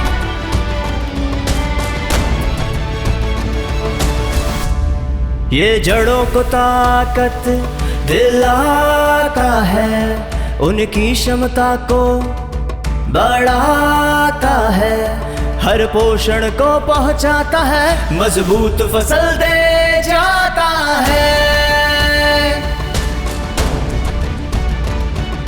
झूमते खेत और खलियान है, हर किसान का अरमान है. खुशियां चूमे आसमां, ये अनमोल सा वरदान है. अब खेतों में मुस्कान है, माइकोर उन्नति की उड़ान है. जब जड़ों में हो जान, बढ़ेगी उपज, बढ़ेगा मान. धानुका का माइकोर एक ऐसा उत्पाद जो पोषक तत्वों की अवशोषण क्षमता को बढ़ाए एवं जड़ों को मजबूत बनाए. माइकोर, जब जड़ों में हो जान, बढ़ेगी उपज, बढ़ेगा मान. हे आपल्या सर्वांना माहीत आहे पण तरी एकदा आपल्याला सूचना. धन्यवाद. कार्यक्रम को आगे बढ़ाती हूँ. हमारे जो है वो हमारे बीच 2 गेस्ट हैं जिनका मैं चाहूँगी कि सुबोध सर आप स्टेज पे आएँ प्लीज़. और मनोज देशमुख जी हैं कृषि धन यवतमाल से. सर आपका स्वागत है हमारे कार्यक्रम. और उदय टोने सर हैं उदय एग्रो यवतमाल से. सर आपका भी स्वागत है हमारे कार्यक्रम में. सर हैं एरिया मैनेजर महाराष्ट्र शक्तिमान से. सर आप आइए और बताइए नई टेक्नोलॉजी के बारे में कि शक्तिमान के पास क्या चीज़ें हैं जो कि कपास किसानों के लिए फ़ायदेमंद है, इसके बारे में बताइए प्लीज़। ग्रीन टीवी टीम को मैं धन्यवाद करता हूं, सभी यहां पे आए अतिथियों को भी मैं धन्यवाद करता हूं शक्तिमान की तरफ से। मेरा नाम जितेश राव पाटिल है। शक्तिमान कंपनी, आप सभी को पता होगा, हर घर में हर गांव में एक रोटावेटर आपको शक्तिमान का मिल जाएगा, आपको पता है। लेकिन शक्तिमान की कहानी क्या है, कहाँ से शुरुआत हुई थी, ये और कौन से प्रोडक्ट्स बनाती है, वो बहुत कम शेतकरियों को पता होगा। आज हम उस बारे में जानेंगे। अगर किसी शेतकरी को ऐसा लग रहा है कि हिंदी समझ में नहीं आ रही है तो आप मुझसे बाद में बात कर सकते हैं, मैं मराठी में भी उनको थोड़ा सा क्लियर कर दूंगा। इंडिया के बारे में दो चीज़ हम बहुत ज़्यादा बोलते हैं। इंडिया सोने की चिड़िया है, भारत पर्व जो है सोने की चिड़िया है। ये नहीं कि यहाँ पे सोना ज़्यादा है, इसलिए कि यहाँ पे हर तरह की फसल उपलब्ध है, हर तरह की जो किसान है हर तरह का फसल यहाँ पे बुआई करके उसे पका सकता है। और दूसरी बात अगर हम बात करें तो एक अगर पिता होता है जो नौकरी करता है, पेशा करता है, अगर वो उसका बेटा अगर उसको पूछ ले कि मुझे पापा गाड़ी चाहिए ले लो, तो पिता एक ही बात बोलता है कि पैसे क्या झाड़ पे लगे हैं। तो ये जो दूसरी बात है, लेकिन अगर यही बात अगर किसान का बेटा पूछता है तो किसान डायरेक्टली बोलेगा, थांब ना बे, कॉटन लागू राहिली, कपाशी निघून जाईल, गाडी काय, आपण हुंडई घेऊया. बरोबर आहे का नाही? कारण की तो पैसा झाडावरती उगवतो, तो पेरवतो. इंडियामध्ये जर आपण विषय घेतला तर आपल्याकडे इंडिया की अगर बात करते हैं तो हमारे पास 4 प्रकार की क्रॉप्स होती हैं, food grains, crops crops, plantation crops, horticulture crops. और अगर सीजन के हिसाब से बात करते हैं तो रबी, खरीफ और जेठ। हम अगर वर्ल्ड की बात करते हैं, इंडिया फसल के हिसाब से किस नंबर पे आता है, तो अगर पल्सेस में देखें, pulses, jute, spices, cotton, lint, sugar cane, इसमें हम नंबर 1 पे आते हैं। मतलब हमारा उत्पादन वर्ल्ड के हिसाब से अगर देखें तो सबसे नंबर 1 है। वहीं पे वेजिटेबल, वीट, राइस, टी, पोटैटो, इसमें हम दूसरे नंबर पे आते हैं। अगर पूरा इसका एग्रीकल्चर लैंड के हिसाब से देखें, हमारा एग्रीकल्चर लैंड वर्ल्ड में दूसरे नंबर पे आता है, जो कि 9% है। और ये बाकी सबका जो अगर होगा जितना भी बहुत कम है, हमारा 9% सबसे ज़्यादा है। ट्रैक्टर इंडस्ट्रीज़ की अगर हम बात करते हैं, हमारे इंडिया के अंदर बहुत ज़्यादा ट्रैक्टर सेल्स होते हैं। अगर लास्ट ईयर की हम बात करते हैं तो लगभग 10 लाख से ज़्यादा ट्रैक्टर इंडिया के अंदर सोल्ड आउट होते हैं। किसी किसान को इतना भरोसा नहीं होगा कि इतने भी ट्रैक्टर सोल्ड आउट हो सकते हैं, मतलब बेचे गए हैं। और ख़ास बात यह है कि जो 10 लाख ट्रैक्टर बेचे गए हैं उसमें से लगभग 80% स्वदेशी कंपनी का है। जीडीपी की अगर हम बात करते हैं तो भारत का जो जीडीपी में योगदान है वो लगभग 16% है। लेकिन भारत में क्रॉप मैकेनाइजेशन की अगर बात करते हैं तो वो सिर्फ 30% है। वही अगर हम दूसरे देशों के मुकाबले अगर बात करें, जैसे यूएसए में करें तो वहाँ पे सिर्फ 1% जीडीपी में योगदान है, लेकिन मैकेनाइजेशन लेवल 95% है। वहीं यूरोप की अगर बात करते हैं तो 1.4% उसका जीडीपी में योगदान है, लेकिन मैकेनाइजेशन 95% है। तो भारत में ऐसा क्यों है? इसका कारण एक ही है कि हमारे फार्मर्स को नई नई टेक्नोलॉजी के बारे में इंफॉर्मेशन नहीं है। एक कहानी है छोटी सी। 80 के दशक में आप ही की तरह एक फार्मर था जो रोज खेती करता था, जाता था, अपना खेती का जो काम है, दिनचर्या था वो करना, वापस आना। लेकिन उस समय क्या होता था कि जो भी इम्प्लीमेंट्स आते थे, एग्रीकल्चर इम्प्लीमेंट्स, वो सारे के सारे इंपोर्ट होते थे, भारतीय कुछ भी बनता नहीं था। तो उस समय जो रोटावेटर्स आते थे या कुछ भी ऐसे मशीन्स आते थे तो उसके स्पेयर पार्ट्स अवेलेबल होते नहीं थे। तो उस किसान ने सोचा कि क्यों ना मैं खुद ही इसके स्पेयर पार्ट्स बनाऊं। स्पेयर पार्ट्स बनाने के बाद उन्होंने सोचा कि क्यों ना मैं खुद का रोटावेटर बनाऊं ताकि मैं अपने साथी भाइयों को सपोर्ट कर सकूं।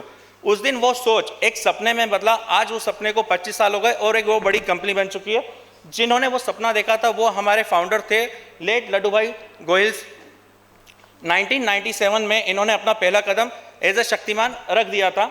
और आज अगर हम देखें 25 सालों में आज हमारे पास वर्ल्ड क्लास का सबसे नंबर 1 इंफ्रास्ट्रक्चर है वर्ल्ड में। ये किसी के पास में जो एग्रीकल्चर मशीन्स बनाती है किसी के पास नहीं है। हमारे पास में अत्याधुनिक संसाधन है जिससे लेज़र कटिंग या जो भी हम मशीन्स यूज़ करते हैं, सबसे एडवांस मशीन हम लोग इस्तेमाल करते हैं अपने प्रोडक्ट्स को बढ़ाने के लिए, जिससे आपको क्वालिटी और अच्छे टाइम पे, सही टाइम पे जो क्वांटिटी चाहिए वो हम प्रोवाइड कर सकें। शक्तिमान की अगर बात करें इन प्लांट के, तो हमारे पास में मतलब 90 से ज़्यादा % जो भी हम मशीन्स बना रहे हैं वो हमारा इन प्लांट प्रोडक्शन है। बाहर से बहुत कम आता है मटेरियल, जो भी है वो सब कुछ इंटरनल। इस चित्र में आप एक चीज़ नोटिस कर रहे होंगे कि बस स्टैंड में बदलाव हो गया। पहले बस स्टैंड कैसा दिखता था, आज कैसा दिखता है। हाईवे पहले कैसे दिखता था, आज कैसा दिखता है। गांव पहले कैसा दिखता था, आज गांव कैसा दिखता है। तो यही चीज़ एग्रीकल्चर में क्यों नहीं, लेकिन शक्तिमान ने वो भी चेंज किया है। एग्रीकल्चर में भी वो बदलाव किए हैं। जहां पहले कल्टीवेटर या डिक्स हैरो यूज़ किया करते थे, आज वहां पे हम रोटावेटर यूज़ करते हैं। जहां फवारनी करने के लिए हम टैंक यूज़ करते थे जो पीठ पे लेके घूमता है, आज भी हमारे मजदूर घूमते हैं 20-20 लीटर का, वो यूज़ ना करते आज हमारे पास ट्रैक्टर यूज मशीन भी है और सेल्फ प्रोपेल्ड मशीन भी हैं। अगर हम पहले हार्वेस्टिंग की बात करें, जैसे गन्ना वगैरह कटने के टाइम पे जो उस तोड़ी लगती थी, पूरा एक गट लगता था, आज उसकी ज़रूरत नहीं, उस जगह हार्वेस्टर ने काम ले लिया। मतलब हमने यहाँ पे भी वो चेंजेस लेके आए हैं। हमारी अगर जर्नी की बात करें तो 1997 में हम लोगों ने जर्नी स्टार्ट करी थी, जब भारत में बाहर से मटेरियल आता था, जो मशीन्स होती थी वो बाहर से आती थी। लेकिन हमने जब यहाँ से चालू किया तो 2004 में हमने अपना पहला एक्सपोर्ट चालू किया। प्लस 2000 अगर हम 8 की बात करते हैं, 2008 में हम वर्ल्ड के सबसे ज़्यादा बेचने वाले बन गए। सिर्फ एक जिले के नहीं, राज्य के नहीं, किसी देश के नहीं, वर्ल्ड के सबसे ज़्यादा सेलर हम रोटावेटर में बन चुके हैं। हमने अपने आने वाले सालों में बहुत सारी मशीन्स लॉन्च करी है, हार्वेस्टर लॉन्च करे, आज उसको लीडर कर रहे हैं। हमने प्रोटेक्टर लॉन्च किया, फवारनी यंत्र लॉन्च किए, आज उसको भी हम लीड कर रहे हैं। और अभी रिसेंटली हमने एक कॉटन पिकर यूज़ किया है। कॉटन पिकर मतलब आप जब कपास निकालते हो तो कपास निकालने के लिए आपको मैन पावर की ज़रूरत पड़ती है।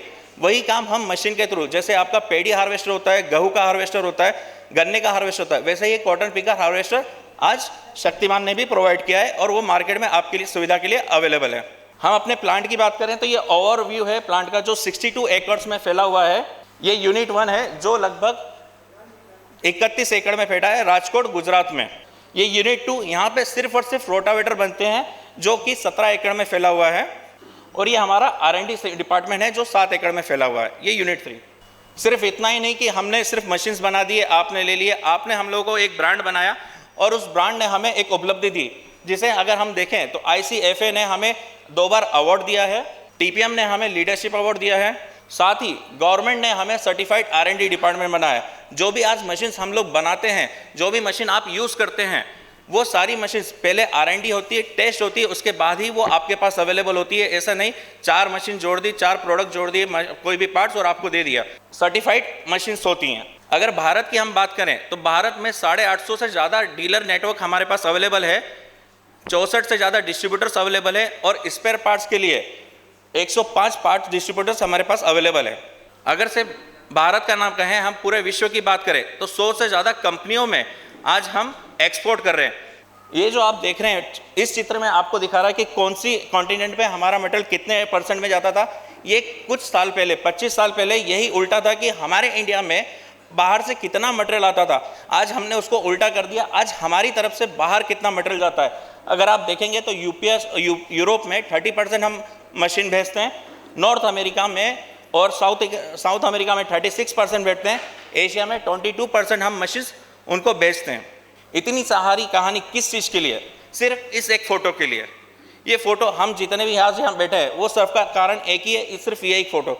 किस हिसाब से अनाज वहाँ तैयार होता है, ज़मीन प्रिपरेशन होती है, उसके लिए किसान कितनी मेहनत करता है, उसको उगाने के लिए, उसको बढ़ाने के लिए, क्रॉप प्रोटेक्शन वगैरह, और फिर तब जाके वो हमारी थाली में आता है। ये सारी जो मेहनत है वो सिर्फ इस फोटो के लिए।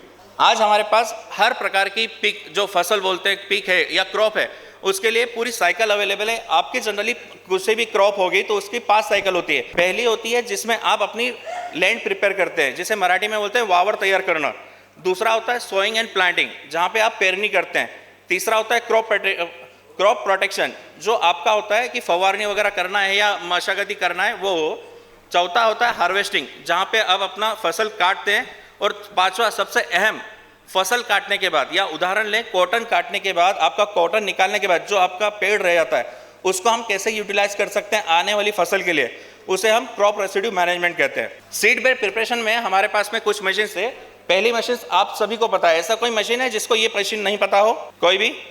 प्लाऊ किसी को पता है? सबको? नागर सभी को पता है? बराबर। ये हाइड्रोलिक रिवर्सिबल नागर है, काफ़ी एडवांस मशीन है। मतलब अगर आपके पास 50 HP, 60 HP, 70 HP ऐसे HP के अगर ट्रैक्टर्स है तो हर ट्रैक्टर के हिसाब से आपको नागर चेंज करने की ज़रूरत नहीं है। आप अपने हिसाब से उसको डिज़ाइन कर सकते हैं। आपको कितना खोल देना है, कितनी रुंदी देनी है, आप उसको सेट कर सकते हैं। सेकंड, आप तीसरा जो फोटो देखें, ये फोटो क्या है, कोई बता सकता है? तीसरा वाला रोटावेटर। चाहिए? अच्छा, आपको अनुमान है हमारी कंपनी कितने प्रकार के रोटावेटर बनाती होगी? 5 फुट, 6 फुट, मतलब 2 मशीन्स। और कोई? 3 मशीन। हम 180 प्रकार के मशीन्स बनाते हैं और उसमें अलग अलग वेरिएंट्स बनाते हैं। अगर पूरी कैलकुलेटिंग की जाए तो लगभग 1500 से ज़्यादा रोटावेटर आपकी ज़मीन के हिसाब से, आपकी फसल के हिसाब से, आपके ट्रैक्टर के हिसाब से हमारे पास में अवेलेबल है। बीच में जो मशीन में दिख रहे हैं आप, पावर एरो ये एक एडवांस मशीन है, रोटर का एडवांस पार्ट है। अगर आप इसको देखेंगे, जहाँ पे आप सीड बेड प्रिपेयर करते हैं, मतलब वावर तैयार करते हैं, उस समय आपको काकरनी भी करनी पड़ती है, फिर आप नागर यूज़ करते हैं, उसके बाद रोटावेटर यूज़ करते हैं।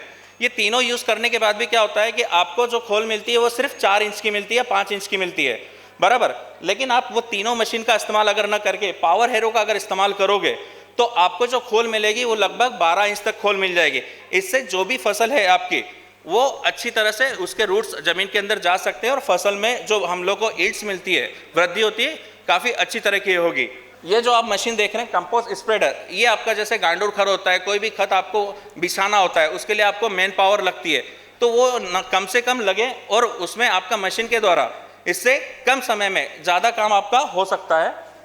ये 5वीं मशीन जो आप देख रहे हैं ये स्क्वायर फर्टिलाइजर ब्रॉडकास्टर है। आप यूरिया वगैरह डालते हैं आपकी खेती में, यूरिया, दानेदार यूरिया जो होता है, हाथ उठा कर दीजिए बस अगर कोई डालते हैं तो डालने की प्रोसेस आपकी कैसी होती होगी? आप उसको तगारी में लेते हैं या कट्टा भर भर के रख देते हैं साइड में, फिर उसको हाथ से फैलाते हैं, बराबर। और वो कहीं पे कम गिर रही है, कहीं पे ज़्यादा गिर रही है, उसमें समय भी आपको बहुत ज़्यादा लगता है। मतलब 1 एकड़ के लिए 1 मैन पावर भी अगर मैं लेता हूँ तो कम से कम 4 से 6 घंटा लग जाएगा। लेकिन इस मशीन में आप डिसाइड कर सकते हो सबसे पहली बात कि 1 एकड़ में आपको कितना किलो यूरिया डालना है, 200 किलो, 250 किलो, 300 किलो, 400 किलो, उस हिसाब से। प्लस ये आपका 1 घंटे के अंदर 6 एकड़ कंप्लीट कर देता है। जहाँ 6 घंटे में आपका 1 एकड़ हो रहा था, वहीं ये 1 घंटे में 6 एकड़ कंप्लीट करता है। ये सोइंग है, अपना जो न्यूमेटिक प्लांटर हम इसे कहते हैं, ये वैक्यूम प्रिसिशन प्लांटर है। कॉटन की अगर बात करें तो सबसे बड़ी प्रॉब्लम यही आती है कि कॉटन लगाने के लिए आपको एक डिस्टेंस मेंटेन करना होता है, और वो डिस्टेंस मेंटेन करने के लिए अगर ड्रिपिंग सिस्टम करते हैं या कोई तो भी रस्सी वगैरह कोई भी आपकी जो लोकल पद्धत होती है, और आपको बहुत ज़्यादा टाइम लगता है। मतलब अगर ये देखें कि 10 मैन पावर भी अगर आप ले लेते हैं और 1 एकड़ को कंप्लीट करना जाए तो कम से कम 8 घंटा लगता है, बराबर। अगर उसको दूरी मेंटेन किया, सब कुछ है, यही अगर इस मशीन से किया तो आपका जो काम होगा वो 1 घंटे के अंदर 3 एकड़ ये मशीन कंप्लीट करती है। साथ ही ये मशीन का फ़ायदा ये है कि आपको इस बीच से इस बीच का जो अंतर देना है वो आप इसके अंदर मैनेज कर सकते हैं। इस लाइन से इस लाइन का अंतर जो आपको देना है वो भी आप मैनेज करते हैं। जो इस कोने में रहेगा वही आपको उस कोने में मिलेगा। प्लस आपको सिर्फ कॉटन नहीं, यहाँ पे आप 2.5 mm का जो भी बीज होता है से लेके 6 mm तक के सारे बीज आप इसमें यूटिलाइज कर सकते हैं। ये आपको बीज बचाने में भी फायदा करेगा। कहीं पे डबल बीज नहीं होता, 4 बीज नहीं होता, सिंगल बीज एट ए टाइम जमीन में गिरेगा। कितनी खोल आपको देनी है जमीन के अंदर उतनी भी आप इसके अंदर डिसाइड कर सकते हैं। ये क्रॉप मैनेजमेंट है, जिसमें आप क्रॉप मैनेजमेंट जो आपका गवत वगैरह आ जाता है अंतर मशागती के लिए, तो आपका मिनी रोटरी टिलर उसमें यूज़ कर सकते हैं। जैसे अभी हमारे सर ने बताया जो आप फवारनी वगैरह करने वाले हैं, सब कुछ है, तो फवारनी करने के लिए आपको स्प्रेइंग मशीन्स लगती है, तो स्प्रेइंग मशीन्स भी हमारे पास में अवेलेबल है। ये 1 घंटे में 6 से 7 एकड़ आपका कंप्लीट कर देती है। ये आपके ट्रैक्टर के साथ में अटैच होती है। साथ में अगर ये जो तीसरा चित्र आप देख रहे हो, ये है self propel boom spray protector 600, जो कि सेल्फ प्रोपेल मशीन है। इसके साथ किसी ट्रैक्टर के अटैचमेंट की ज़रूरत नहीं है। ये 600 लीटर का टैंक आता है, इसमें 900 लीटर का भी टैंक आता है, जिसकी रुंदी अगर हम देखें तो 40 फीट की होती है। ये दोनों भी मशीन 40 फीट तक की रुंदी आपकी कवर करती है। अगर इसके बारे में और इन्फॉर्मेशन अगर चाहिए, हमने डिस्प्ले में भी एक मशीन रखी है, आप स्टॉल पे आके हमसे सवाल कर सकते हैं। इसमें कुछ वेरिएंट्स हैं, जैसे रक्षक 200 जिसमें 200 लीटर का टैंक आता है, 400 जिसमें 400 लीटर का आता है, एक अपना रक्षक 400 मैकेनिकल स्लाइड, जहाँ पे आपको स्लाइड की ज़रूरत पड़ती है हाइट 1.5 फीट से 7 फीट तक का। जैसे आपका अगर जो क्रॉप है अगर वो छोटी हाइट का है तो आप उसको कर सकते हो। जब उसकी हाइट बढ़ जाती है तो आपको फिर से कुछ अटैचमेंट करने की ज़रूरत नहीं, इसी के अंदर आप ड्राइवर के थ्रू उसको हाइट बढ़ा सकते हैं, वही मशीन काम आ जाती है आपकी। प्लस रक्षक 600 भी आपके पास में अवेलेबल है, जिसमें 600 लीटर औषध आप लेके यूज़ कर सकते हैं। हार्वेस्टिंग के लिए अभी हम सब लोग लोकल पद्धति यूज़ करते हैं। जो भी कपास है उसको हाथ से निकालते हैं और उसको इकट्ठा करते हैं। कंपनी ने एक मशीन तो डेवलप करी है जो अच्छी खासी हमारी लीड कर रही है। इसको बोलते हैं हम कॉटन मास्टर, जो कॉटन पिकर के नाम से। इसके लिए ज़रूरी है कि HDPS जो बीज आप यूज़ कर रहे हो वो इस्तेमाल करना बहुत ज़रूरी है। इससे प्लांटिंग करने के बाद जो भी आपके फल निकलेंगे वो क्वांटिटी में ज़्यादा निकलेंगे, प्लस आपकी कपास जो है, जैसे आपकी गेहूं की हार्वेस्टिंग होती है या इसकी चावल की हार्वेस्टिंग होती है, उतनी ही स्पीड से आपका कॉटन की भी हार्वेस्टिंग हो जाएगी और आपका जो पेड़ है उसको भी कोई प्रॉब्लम नहीं है, वो सिर्फ कपास निकालेगा, कचरा नहीं। ये सबसे इम्पोर्टेंट चीज़ है।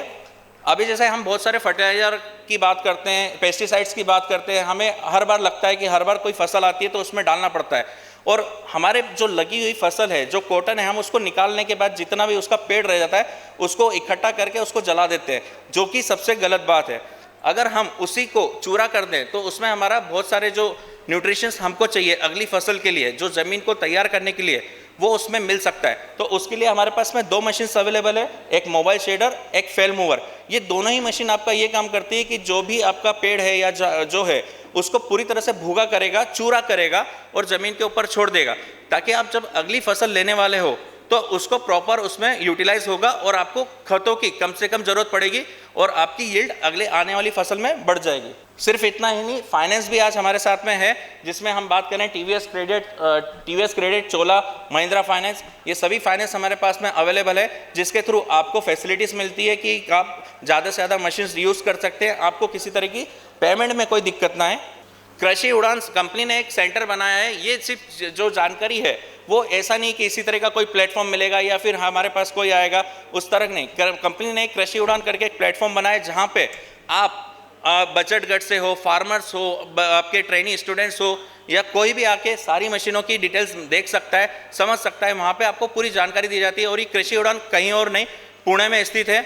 ये कुछ हमारे जो ट्रेनिंग्स वगैरह होते हैं उसके कुछ चित्र यहाँ पे मेंशन किए हुए हैं।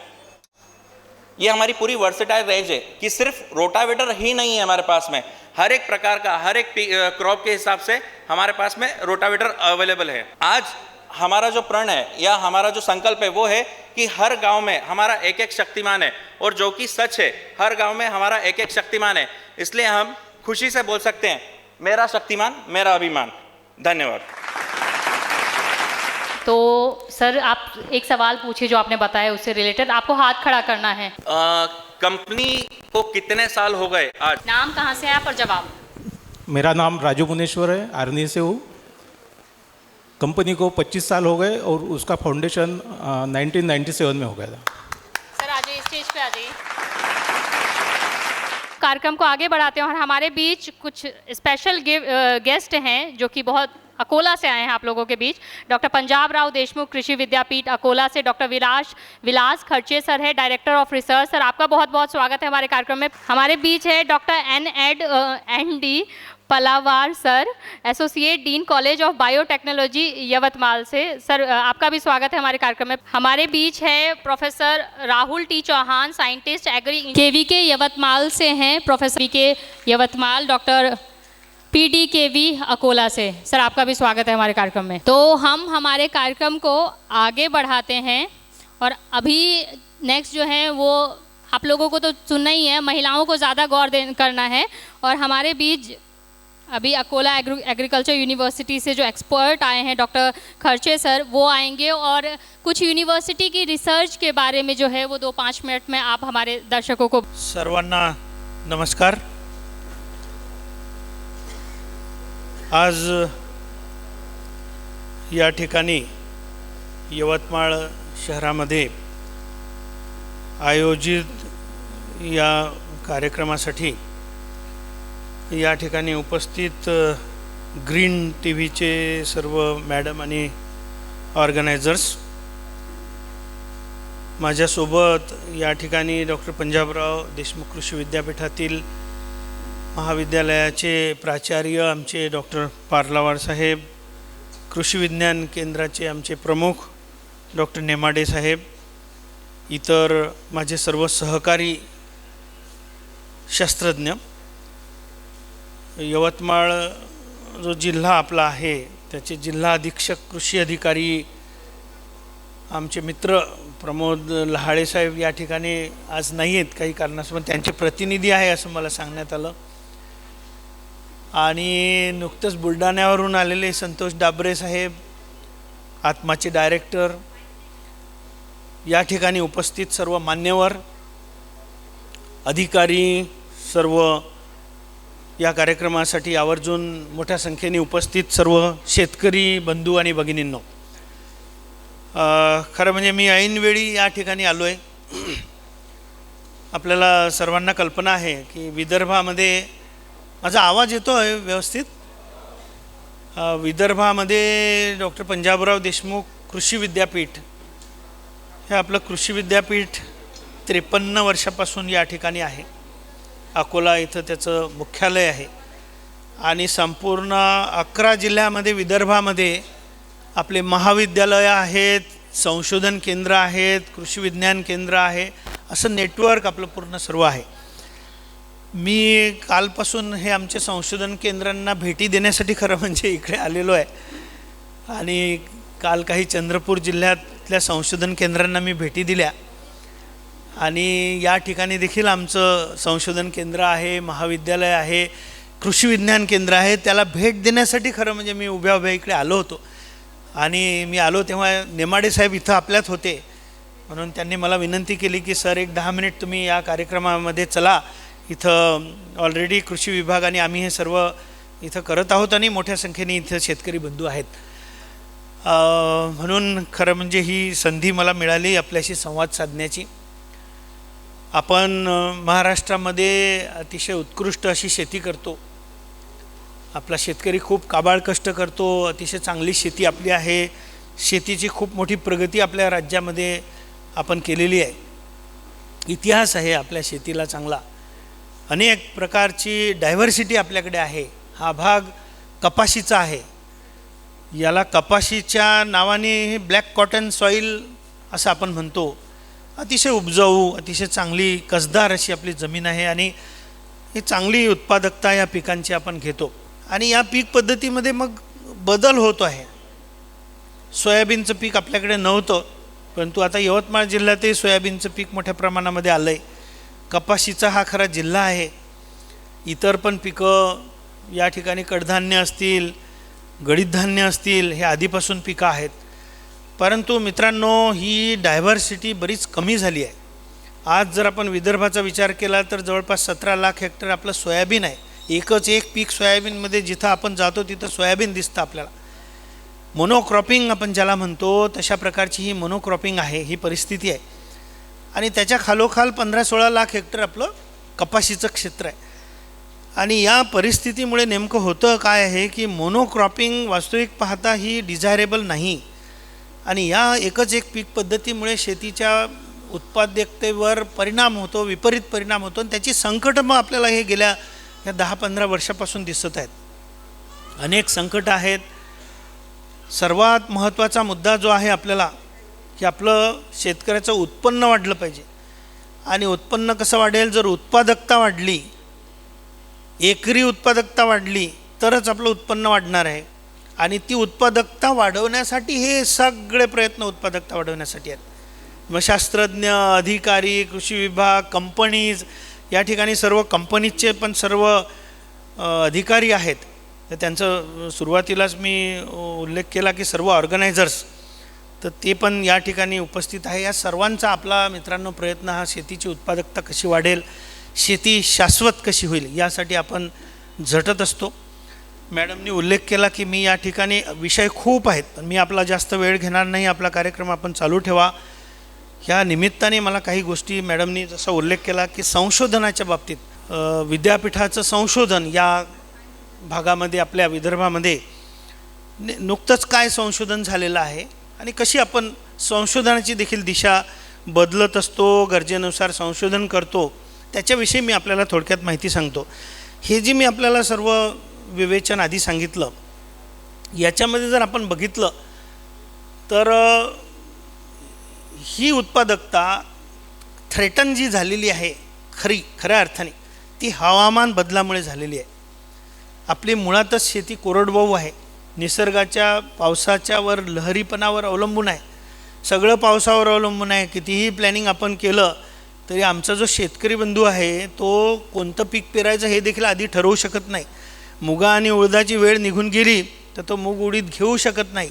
आणि त्याच्यामुळे आपल्याला मर्यादा येत आहेत, कारण हा आपल्या हातामध्ये निसर्ग नाही आहे. 316 मिलीमीटर पाऊस एका दिवशी या तुमच्या यवतमाळमध्ये झाला आणि असे संकट आपल्याला येतं. हे हवामान बदलाचे संकट आहे, अशी परिस्थिती आहे.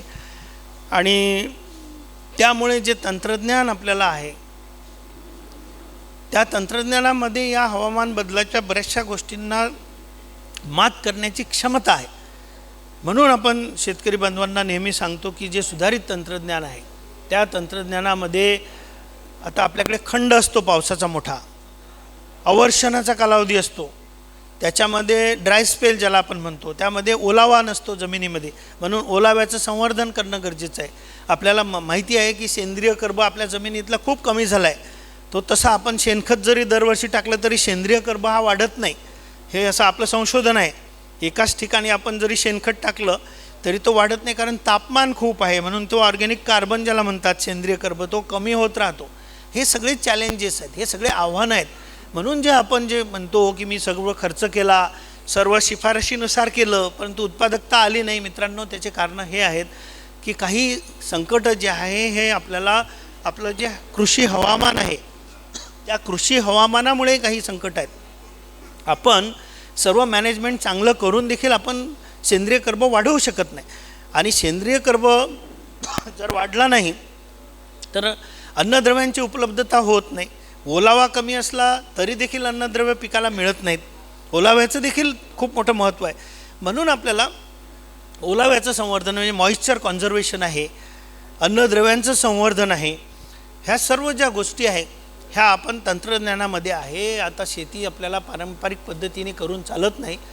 आपण सर्व आधुनिक पद्धतीने सर्व शेती करता. आपले ॲग्रोवनपासून तर इतर जे काही सर्व वृत्तपत्र आहेत ते सर्व वाचून आपण करता. कृषी विज्ञान केंद्राचे शास्त्रज्ञ रोज आपल्यासोबत असतात. हा सगळं आपला जे काही आपलं अभियान आहे, या अभियानामध्ये अनेक मर्यादा आपल्याला येतात. त्या मर्यादांवर, त्या त्रुटींवर मात करण्यासाठी आपण थोडंसं संशोधन जे लोक सांगतात, कृषी विभाग सांगतो, विद्यापीठ सांगतो, त्याच्यानुसार आपण करणं गरजेचं आहे. आजची परिस्थिती बघितली तर खरीपामध्ये सोयाबीन आणि कपाशीची पिकं आपले उभे आहेत. त्याच्यावर सोयाबीनच्या पिकावर आजच मला सकाळी समजलं की त्याच्यावर पिवळा मोझाईक येण्याची शक्यता आहे. त्या व्हाईट फ्लायमुळे तो तिथं येण्याची शक्यता आहे. कारण आपल्याकडे परिस्थिती जी आहे, पाऊस होता, पावसात खंड पडला, मग पुन्हा तापमान वाढलं. या परिस्थितीमध्ये हे असे आपल्याला किडींची समस्या समोर येते आणि म्हणून त्यासाठी उपाययोजना आपल्याला करणं गरजेचं आहे.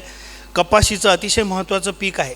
आपल्या सर्वांना कल्पना असेल, कपाशीमध्ये PKV हायब्रिड 2 सारखं अतिशय शेतकरी बांधवांना लोकप्रिय असलेलं हायब्रिड आपलं विद्यापीठाचं होतं.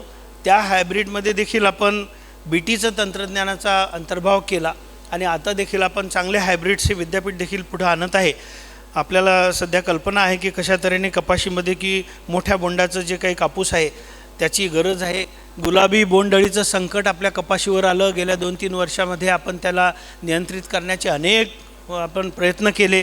त्याला पण आपल्याला काही प्रमाणामध्ये यश येतं आहे. त्याच्यासाठी आपण कपाशीची लागवड पूर्व हंगामी न करता हंगामामध्ये आपण करायला लागलो. असे अनेक उपाय आपण करत आहोत. सर्वात महत्त्वाचं आपल्याला संशोधनाच्या उपलब्धी जर विषयी सांगायचं असेल मित्रांनो, तर आपल्याला माहिती आहे की सोयाबीनचं JS 335 हे वाण आपल्याला माहिती आहे. हे JS 335 वाण अतिशय जुनं आहे आणि आपल्या भागामध्ये हे JS 335च आपल्या शेतकरी बांधवांना माहिती आहे. म्हणून एक गरज या ठिकाणी अशी निर्माण झाली होती की JS 335ची उत्पादकता अतिशय कमी झालेली आहे. त्या वाणांना स्टॅबिलिटी असते एक प्रकारची आणि मग काही दिवसांनी ती स्टॅबिलिटी कमी होते. तसंच आपल्या JS 335चं झालं आहे. आज JS 335ची उत्पादकता खूप कमी झाली. म्हणून गेल्या 4 वर्षामध्ये आपल्या डॉक्टर पंजाबराव देशमुख कृषी विद्यापीठाने 4 सोयाबीनचे वाण प्रसारित केले आहे. त्यामध्ये PDKV आंबा आपण ऐकलं असेल. आपल्याला कल्पना आहे की अतिशय सुंदर आपल्या शास्त्रज्ञांनी, बघा आपल्याला आपल्या गोष्टींचा अभिमान देखील असायला पाहिजे की आपल्या विदर्भातल्या शास्त्रज्ञांनी ही PDKV आंबा हे वाण जो आहे हा राष्ट्रीय स्तरावर तो प्रसारित आपण केलेला आहे. अतिशय सुंदर आहे. आताच मी शेतावर माझे सगळे शास्त्रज्ञ माझ्यासोबत होते. आता आपण देखील पहा, PDKV आंबा हा अतिशय सुंदर असा वाण आहे.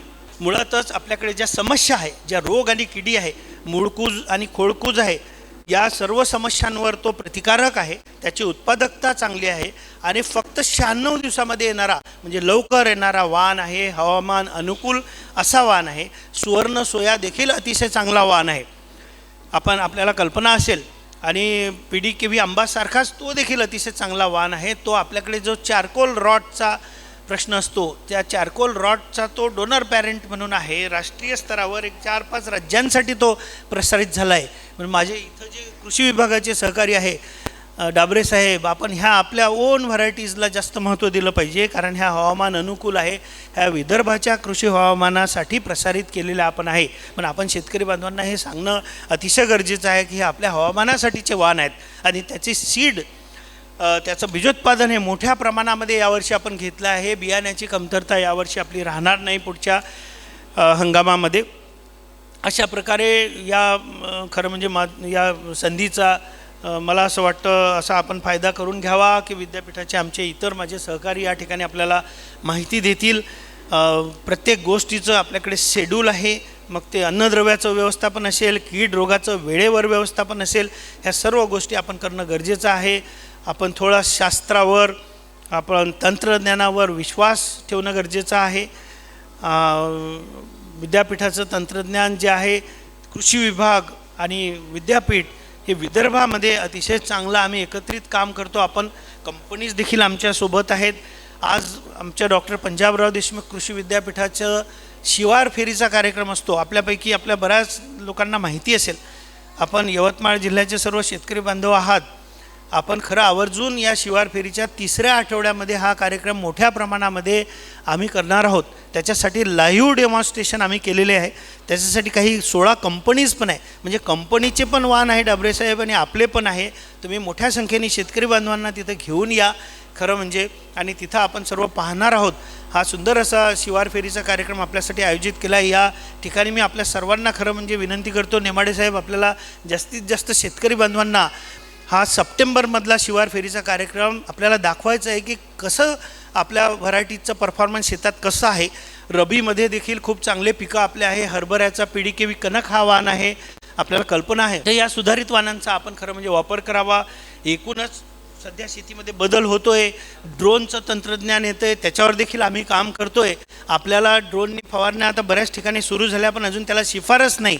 ती शिफारस तयार करण्याचं आपण काम करतो आहे. आम्ही विद्यापीठामध्ये आता ड्रोन देखील घेतलेले. कुठलं तणनाशक मारायचं किंवा कुठलं खरं म्हणजे तणनाशकचा वापर नाही करत आपण, त्यात सध्या इन्सेक्टिसाईडचा वापर आपण कुठला करायचा ते लवकरच आम्ही त्याची देखील शिफारस करणार आहोत. महाराष्ट्रामध्ये 4 कृषी विद्यापीठं आहे. 4ही कृषी विद्यापीठाच्या एका प्लॅटफॉर्मवर येऊन आम्ही हे तंत्रज्ञान तावून सुलाखून शेतकऱ्याच्या दृष्टीने कसं सोपं आहे, कसं फिजिबल आहे याचा प्रयत्न आपण करत असतो. आपला या ठिकाणी जास्त वेळ घेणार नाही. मला खरं म्हणजे शेती हा खूप मोठा विषय आहे आणि आपल्याकडे विषय अनेक आहे, परंतु मला असं वाटतं या ठिकाणी की थोडीशी आव्हानात्मक अशी शेती ह्या यवतमाळ जिल्ह्यामध्ये आहे. खूप मोठा जिल्हा आहे. शेतीमध्ये विविधता आणण्याचं एक आपल्याला आवाहन या ठिकाणी करतो की आपला देश हा तेलाची आयात करतो. त्याच्यामुळे आपल्याला तेलबिया पिकांची जी आपल्याकडे पारंपरिक पिकं आहे, आपला भुईमुग आहे, सूर्यफूल आहे, करडई आहे, जवस आहे, हे पिकं खरी आपले या पूर्ण विद्यापीठाच्या त्याच्यामध्ये वाण देखील आहेत, अगदी सुधारित वाण आहे. याचा देखील आपल्याला वापर करणं गरजेचं आहे. एकूणच आंतरपीक जे आहे ते देखील आपल्याला महत्त्वाचं आहे. एकच एक पीक न घेता म्हणजे जमीन देखील आपली चांगली होईल, शेती शाश्वत होईल, शेतीमध्ये खर्च कमी होईल आणि आपली उत्पादकता वाढेल. आणि उत्पादकता वाढली तर आपल्याला शाश्वत शेती करता येईल. निश्चितपणे आम्ही आपल्यासोबत आहोत. या माध्यमातून आपल्या सर्वांना मी सांगू इच्छितो की डॉक्टर पंजाबराव देशमुख कृषी विद्यापीठ आपल्याला मदत करण्यासाठी या ठिकाणी विदर्भामध्ये आहे आणि एकजुटीने आम्ही या ठिकाणी आपण सर्वजण, मग ते कंपनीज असतील, आमचे कृषी विभागाचे अधिकारी असतील, आमचे शास्त्रज्ञ असतील, हे सर्व एकत्रितपणे हे विदर्भाची शेती शाश्वत करण्यासाठी आपण या ठिकाणी काम करू. आपल्याला खरीपाच्या हंगामासाठी खूप खूप शुभेच्छा मी देतो. या ठिकाणी अतिशय चांगली पिकं आहे. थोडीशी उघडीप मध्यंतरी होती तर आपले आंतरमशागतीचे कामं चांगले झाले. आज आणखी पिकं चांगले आहेत अगदी शिफारशीनुसार जर तंत्रज्ञानाचा वापर केला तर उत्पादकता खूप चांगली आपल्याला येणार आहे. पुनश्च एकदा या कार्यक्रमासाठी आपल्या सर्वांना मी शुभेच्छा देतो. आपल्याला कंपनीच्या सर्वांना देखील आमच्या डॉक्टर पंजाबराव देशमुख कृषी विद्यापीठामध्ये आपलं स्वागत आहे. आपण विद्यापीठामध्ये यावं. आता सध्या आम्ही खूप ओपन आहोत, खूप सकारात्मक आहोत आणि आम्ही आता पब्लिक प्रायव्हेट पार्टनरशिपमध्ये विद्यापीठ पुढं आलं आहे. कोणीही आयसोलेशनमध्ये काम करायला नको म्हणून आम्ही MOU करत आहोत. अनेक कंपनीजसोबत MOU आम्ही करत आहोत. आपल्यासोबत देखील आम्ही काम करू इच्छितो. आपल्या शेतकऱ्याच्या ज्या समस्या आहे त्या जर सॉल्व होत असतील तर आपण एकत्रितपणे काम करू. या चांगल्या सुंदर अशा कार्यक्रमाला मी या ठिकाणी आमच्या सर्वांच्या वतीने शुभेच्छा देतो आणि मला खरं म्हणजे आमच्या शेतकरी बांधवांशी हे शेअर करण्याची संधी आपण उपलब्ध करून दिली त्याबद्दल आपले पुनश्च एकदा धन्यवाद. तो मैं कार्यक्रम को आगे बढ़ाती हूँ और हमारे बीच जो है वो आपने बाहर गाड़ियाँ देखी होगी तो हुंडई मोटर्स इंडिया लिमिटेड से हमारे साथ पूरी टीम है और उन टीम में से मिस्टर अमित देशपांडे सर हैं एरिया सेल्स हेड विदर्भ और छत्तीसगढ़ से और मिस्टर राजेश सर हैं sales head Ketan Hyundai Yavatmal showroom से. सर आप लोग आइए और बताइए कि ग्रामीण क्षेत्र में रह रहे लोगों के लिए हुंडई के पास क्या है खास, इसके बारे में जानकारी दीजिए. यहाँ मौजूद सभी भाइयों, किसान भाइयों बहनों को मेरा नमस्कार. मेरा नाम अमित देशपांडे है और मैं हुंडई मोटर इंडिया लिमिटेड की तरफ से यहाँ आया हूँ और ग्रीन टीवी को मैं धन्यवाद देना चाहूँगा कि उन्होंने ये एक मंच उपलब्ध कराया हुंडई को जहाँ पर हम किसान भाइयों से और बहनों से सीधा संवाद कर सकते हैं, बात कर सकते हैं, अपने बारे में बता सकते हैं. हुंडई कंपनी एक ऑलमोस्ट आप कह सकते हैं 25 साल पुरानी कंपनी है इंडिया में, भारत में और जिसका प्लांट चेन्नई तमिलनाडु में है. और अगर मैं बात करूं ग्रामीण भारत की तो पूरे भारत में हमारे 630 से ज़्यादा सेल्स आउटलेट हैं और जहां पर ऑलमोस्ट 98%, 98% आउटलेट्स में हम सर्विस भी प्रोवाइड कराते हैं. यहाँ आने का मकसद क्या है? यहाँ आने का मकसद, उद्देश्य यही है कि ये एक प्लेटफॉर्म है जहाँ पर हम आपसे मिल सकते हैं, आपसे बात कर सकते हैं और हम अपनी जो भी कार है, गाड़ियाँ हैं, उनको आपको दिखा सकते हैं. और जो मकसद इस कार्यक्रम का है कि नई तकनीक का जो है उपयोग करना फसल में, उससे क्या फ़ायदा होगा, उससे डेफिनेटली जो किसान भाई हैं उनकी आय बढ़ेगी और अगर आय बढ़ेगी तो उनके लिए हमारी तरफ से एक ये प्रयत्न होगा कि हम उनको उनके घर पर गाड़ी की बिक्री की सेवा दे सकते हैं, गाड़ी की सर्विस की सेवा दे सकते हैं. और इसीलिए इस बारे में और ज़्यादा कुछ बताने के लिए मेरे साथ में जो हमारी यहाँ की डीलरशिप है केतन हुंडई, उनके प्रतिनिधि हैं श्री राजेश जी. मैं अनुरोध करूँगा राजेश जी को कि वो हुंडई के बारे में, डीलरशिप के बारे में आपको कुछ और ज़्यादा जानकारी दें. धन्यवाद. Thank you. आज ग्रीन TV यांच्या माध्यमातून या कार्यक्रमासाठी जमलेल्या माझ्या तमाम शेतकरी बंधू आणि भगिनींनी तुम्ही तुमचा वेळातला वेळ काढून इथे येऊन एवढं शांतपणे सर्व कार्यक्रम ऐकत आहात, खरोखर तुमचं कौतुक करण्यासारखं. आणि मी तुम्हाला हुंडईबद्दल जी माहिती देत आहे त्याच्यामध्ये सर्वप्रथम मी सांगेल हुंडई वर्ल्ड. हुंडई वर्ल्ड म्हणजे काय आहे? हुंडई वर्ल्ड म्हणजे एक असा आविष्कार आहे की ज्याच्यामध्ये सर्व ग्राहक बंधूंना आपल्याकडे सामावून घेण्यासाठी एक ग्लोबली प्रोग्राम जे हुंडईने राबवलेला आहे ती हुंडई वर्ल्ड. आणि त्याच्यातलेच पार्ट आहेत हुंडई इज म्हणजे हुंडाई काय आहे तर त्याच्यामध्ये मॉडर्न अँड प्रीमियम नवलौकिक आणि उत्कृष्ट दर्जाची अशी टेक्नॉलॉजी ही हुंडाईची आहे. डिपेंडेबल आमचे ग्राहक जे आहेत त्यांना काय पाहिजे, त्यांना कोणत्या सुखसुविधा त्या गाडीमध्ये पाहिजे त्याप्रमाणे त्या उपलब्ध करून देऊन व्यवस्थितरित्या त्या गाडीची निर्मिती करणे हे हुंडाईचं ध्येय आहे. इनोव्हेटिव्ह आविष्कारात्मक त्यांची सोच आणि ती ठेवून त्याप्रमाणे गाडीच्या उत्पादनामध्ये भर टाकणं हे आमचे हुंडाईचे R&D सेंटरचं काम ते पूर्णपणे काम पार पाडत आहेत. त्याचप्रमाणे क्रिएट एक्सपिरियन्स बियॉन्ड एक्सपेक्टेशन ज्या आमच्या ग्राहक बंधूंच्या एक्सपेक्टेशन आहेत आमच्याकडून त्याच्या पलीकडे जाऊन त्यांना सर्व्हिस देणे, त्यांना त्यांच्या महत्त्वाकांक्षा पूर्ण करणे हे टेक्नॉलॉजीच्या माध्यमातून हुंडाई कंपनी कार्य करत आलेली आहे. हुंडाई जी आहे ती मॅन्युफॅक्चरिंगमध्ये म्हणजे उत्पादकतेच्या हिशोबाने बघितलं तर ती 56 इयर यंग म्हणजे फक्त 56 वर्ष झालेले आहेत आणि फोर्ड इंडियाला 120 वर्ष, जनरल मोटर 115, मारुती सुझुकी 114 आणि निसान 90 वर्ष, टाटा 86 आणि VW 86 आणि होंडा 75 वर्ष. तर यामध्ये बघितलं आपण तर 56 वर्ष 1967 पासून आतापर्यंत तो हुंडाई ही सर्वात youngest manufacturing in the world जगातली आहे. Third largest auto manufacturer in world ही उत्पादनाच्या दृष्टिकोनातून ऑटोमोबाईल सेक्टरमध्ये पूर्ण वर्ल्डमध्ये 3ऱ्या नंबरवर आहे.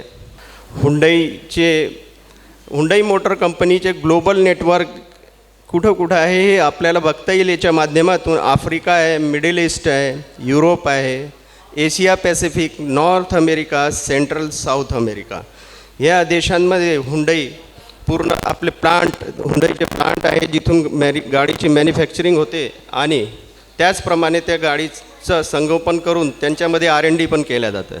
आता भारतामध्ये हुंडाईची सुरुवात तिचं फाउंडेशन झालं 1996 चेन्नईमध्ये. हुंडाई स्टॅब्लिश झाली तिथे आणि तिथे प्लांट बनायला सुरुवात झाली आणि त्याच्यानंतर 1998मध्ये ते पूर्णत्वास आली आणि तिथून ते मॅन्युफॅक्चरिंग गाड्या सेल आऊट व्हायची सुरुवात झाली. तुम्हाला आवर्जून हे पण सांगू इच्छितो ज्याप्रमाणे केतन हुंडाई कंपनी ही 1998मध्ये गाड्या सेल करायला लागली त्याचप्रमाणे केतन हुंडाईसुद्धा हुंडाई मोटर इंडिया लिमिटेडप्रमाणे 1998 पासून पूर्ण विदर्भात आपल्याला सेवा देत आहे. ती ही एक बाब आमच्यासाठी खूप गर्वाची आहे की आम्ही अशा कंपनीसोबत जुळलेलो आहोत, अशा डीलरशिपसोबत पण जुळलेलो आहोत जे मागील 25 वर्षापासून संतुष्ट ग्राहकांना सेवा देत 60,000पेक्षा जास्त आमचे संतुष्ट ग्राहक आज आहेत. तर हुंडाई जे मी सांगितलं ते सेलिब्रेट 25 वर्ष पूर्ण होऊन ते आजपर्यंतही आपल्या गाड्यांची सर्व्हिस तशीच देत आहेत. For a country with more than billion dreams there is a Hyundai for everyone. Hyundai हे प्रत्येकासाठी आहे, ते पुरुष असो, स्त्री असो, लहान मुलं असतील, एक फॅमिलीसाठी जी कार लागते ती कार प्रत्येकाच्या एक स्वप्न असतं सगळ्यांचं की एक कार आपल्याला असायला पाहिजे आणि ती कार घेऊन आपण आपल्या जे पुढचं स्वप्न आहे ते पूर्ण करू. तर त्या हिशोबाने ती कारचं जे स्वप्न आहे ते हुंडाईच्या माध्यमातून बरेचसे लोक पूर्ण करून घेत आहेत.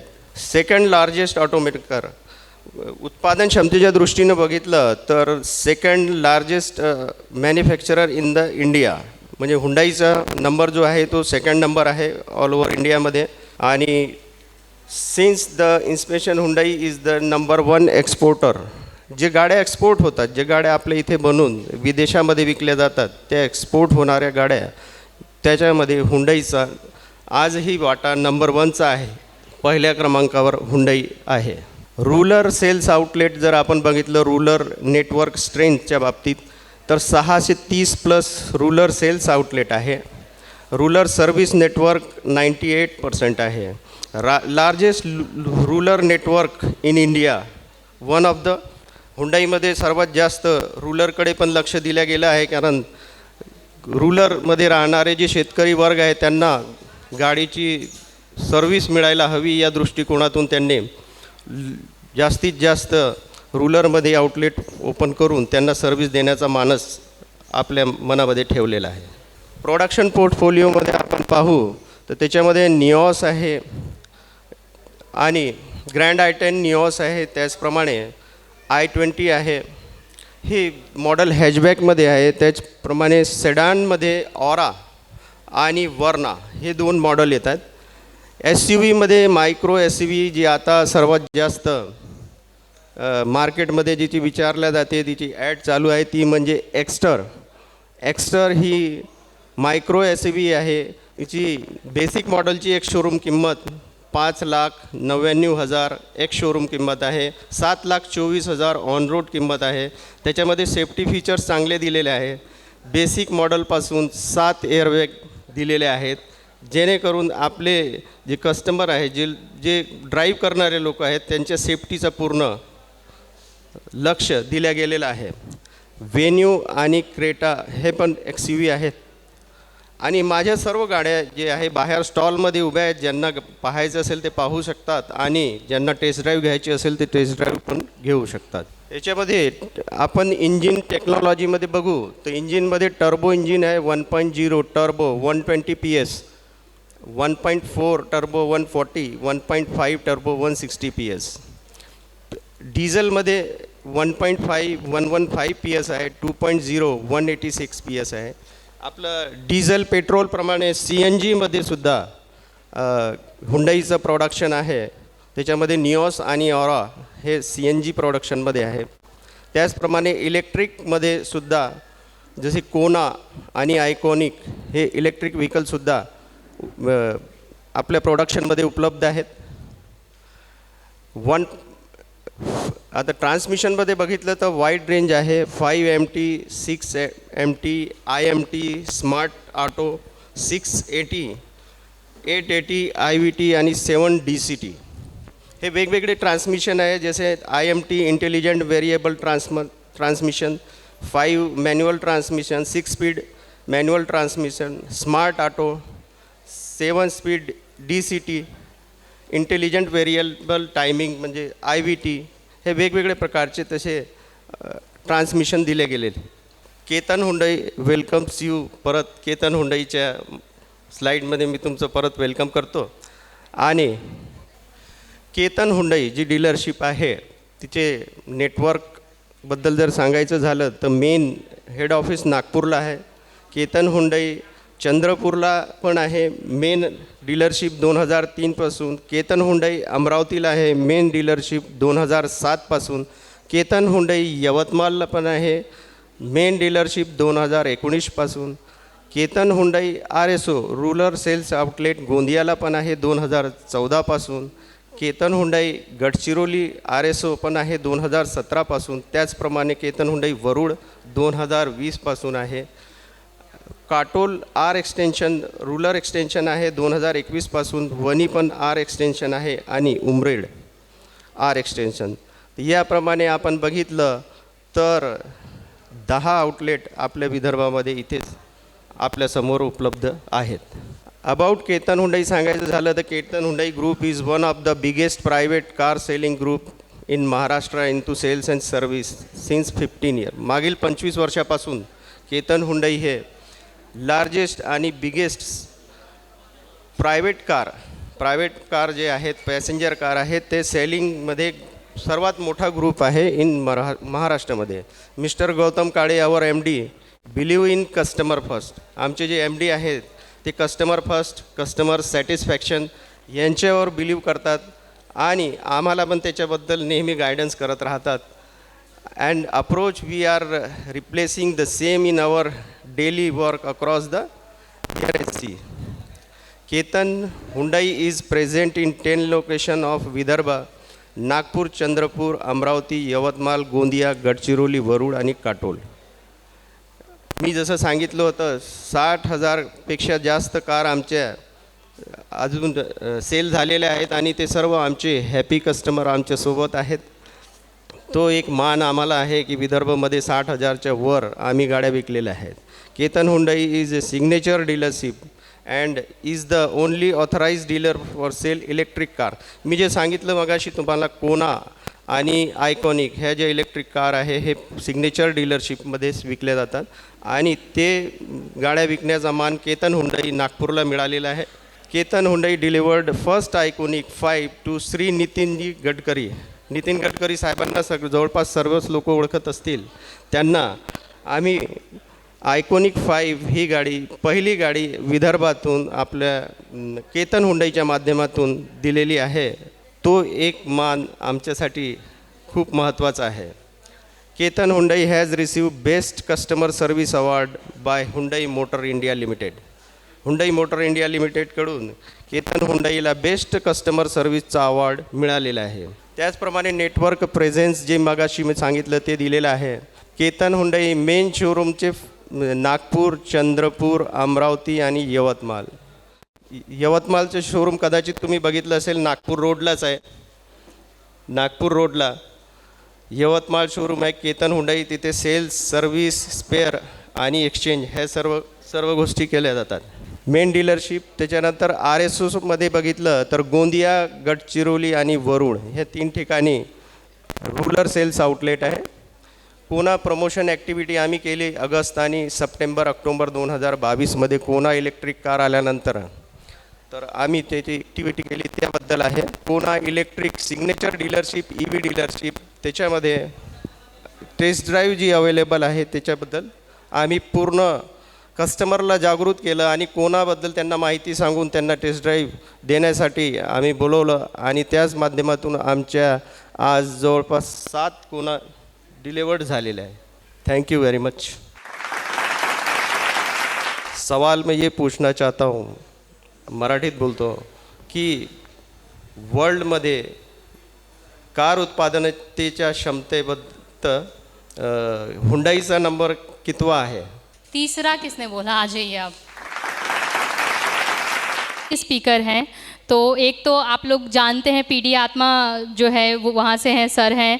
और एक जो है वो महिंद्रा फाइनेंस. जनरली फाइनेंस की बहुत ज़्यादा समस्या होती है किसानों को, तो फाइनेंस की समस्याओं का समाधान करने के लिए महिंद्रा फाइनेंस हमारे साथ जुड़ी और थोड़ा बहुत कम शब्दों में और बहुत कम टाइम वो लेकर आपको फाइनेंस की समस्या का क्या उनके पास समाधान है उसके बारे में बताएंगे आपको.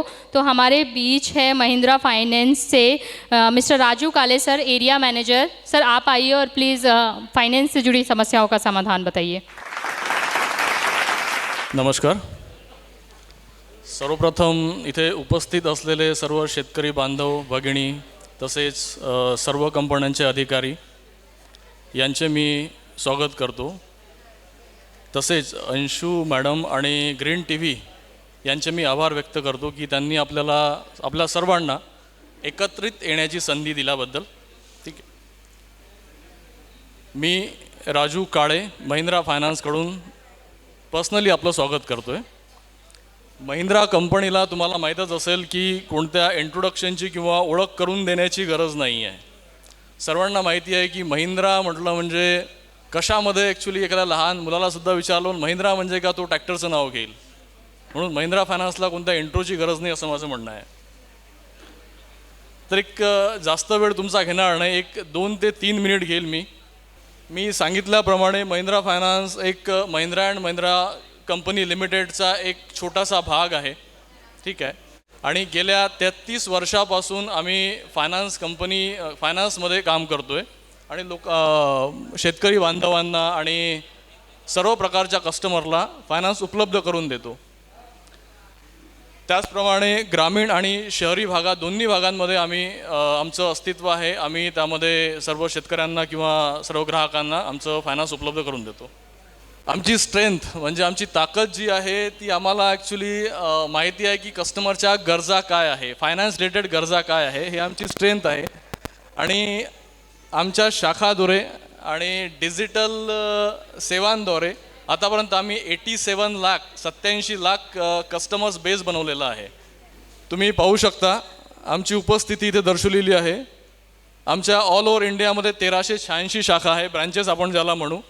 3.80 लाख अधिक गावांमध्ये, 7,000 शहरामध्ये आमचे 87 लाखाहून अधिक ग्राहक आहे ज्यांना आम्ही फायनान्स केलेला आहे आणि तो आमचा कस्टमर बेस बनलेला आहे.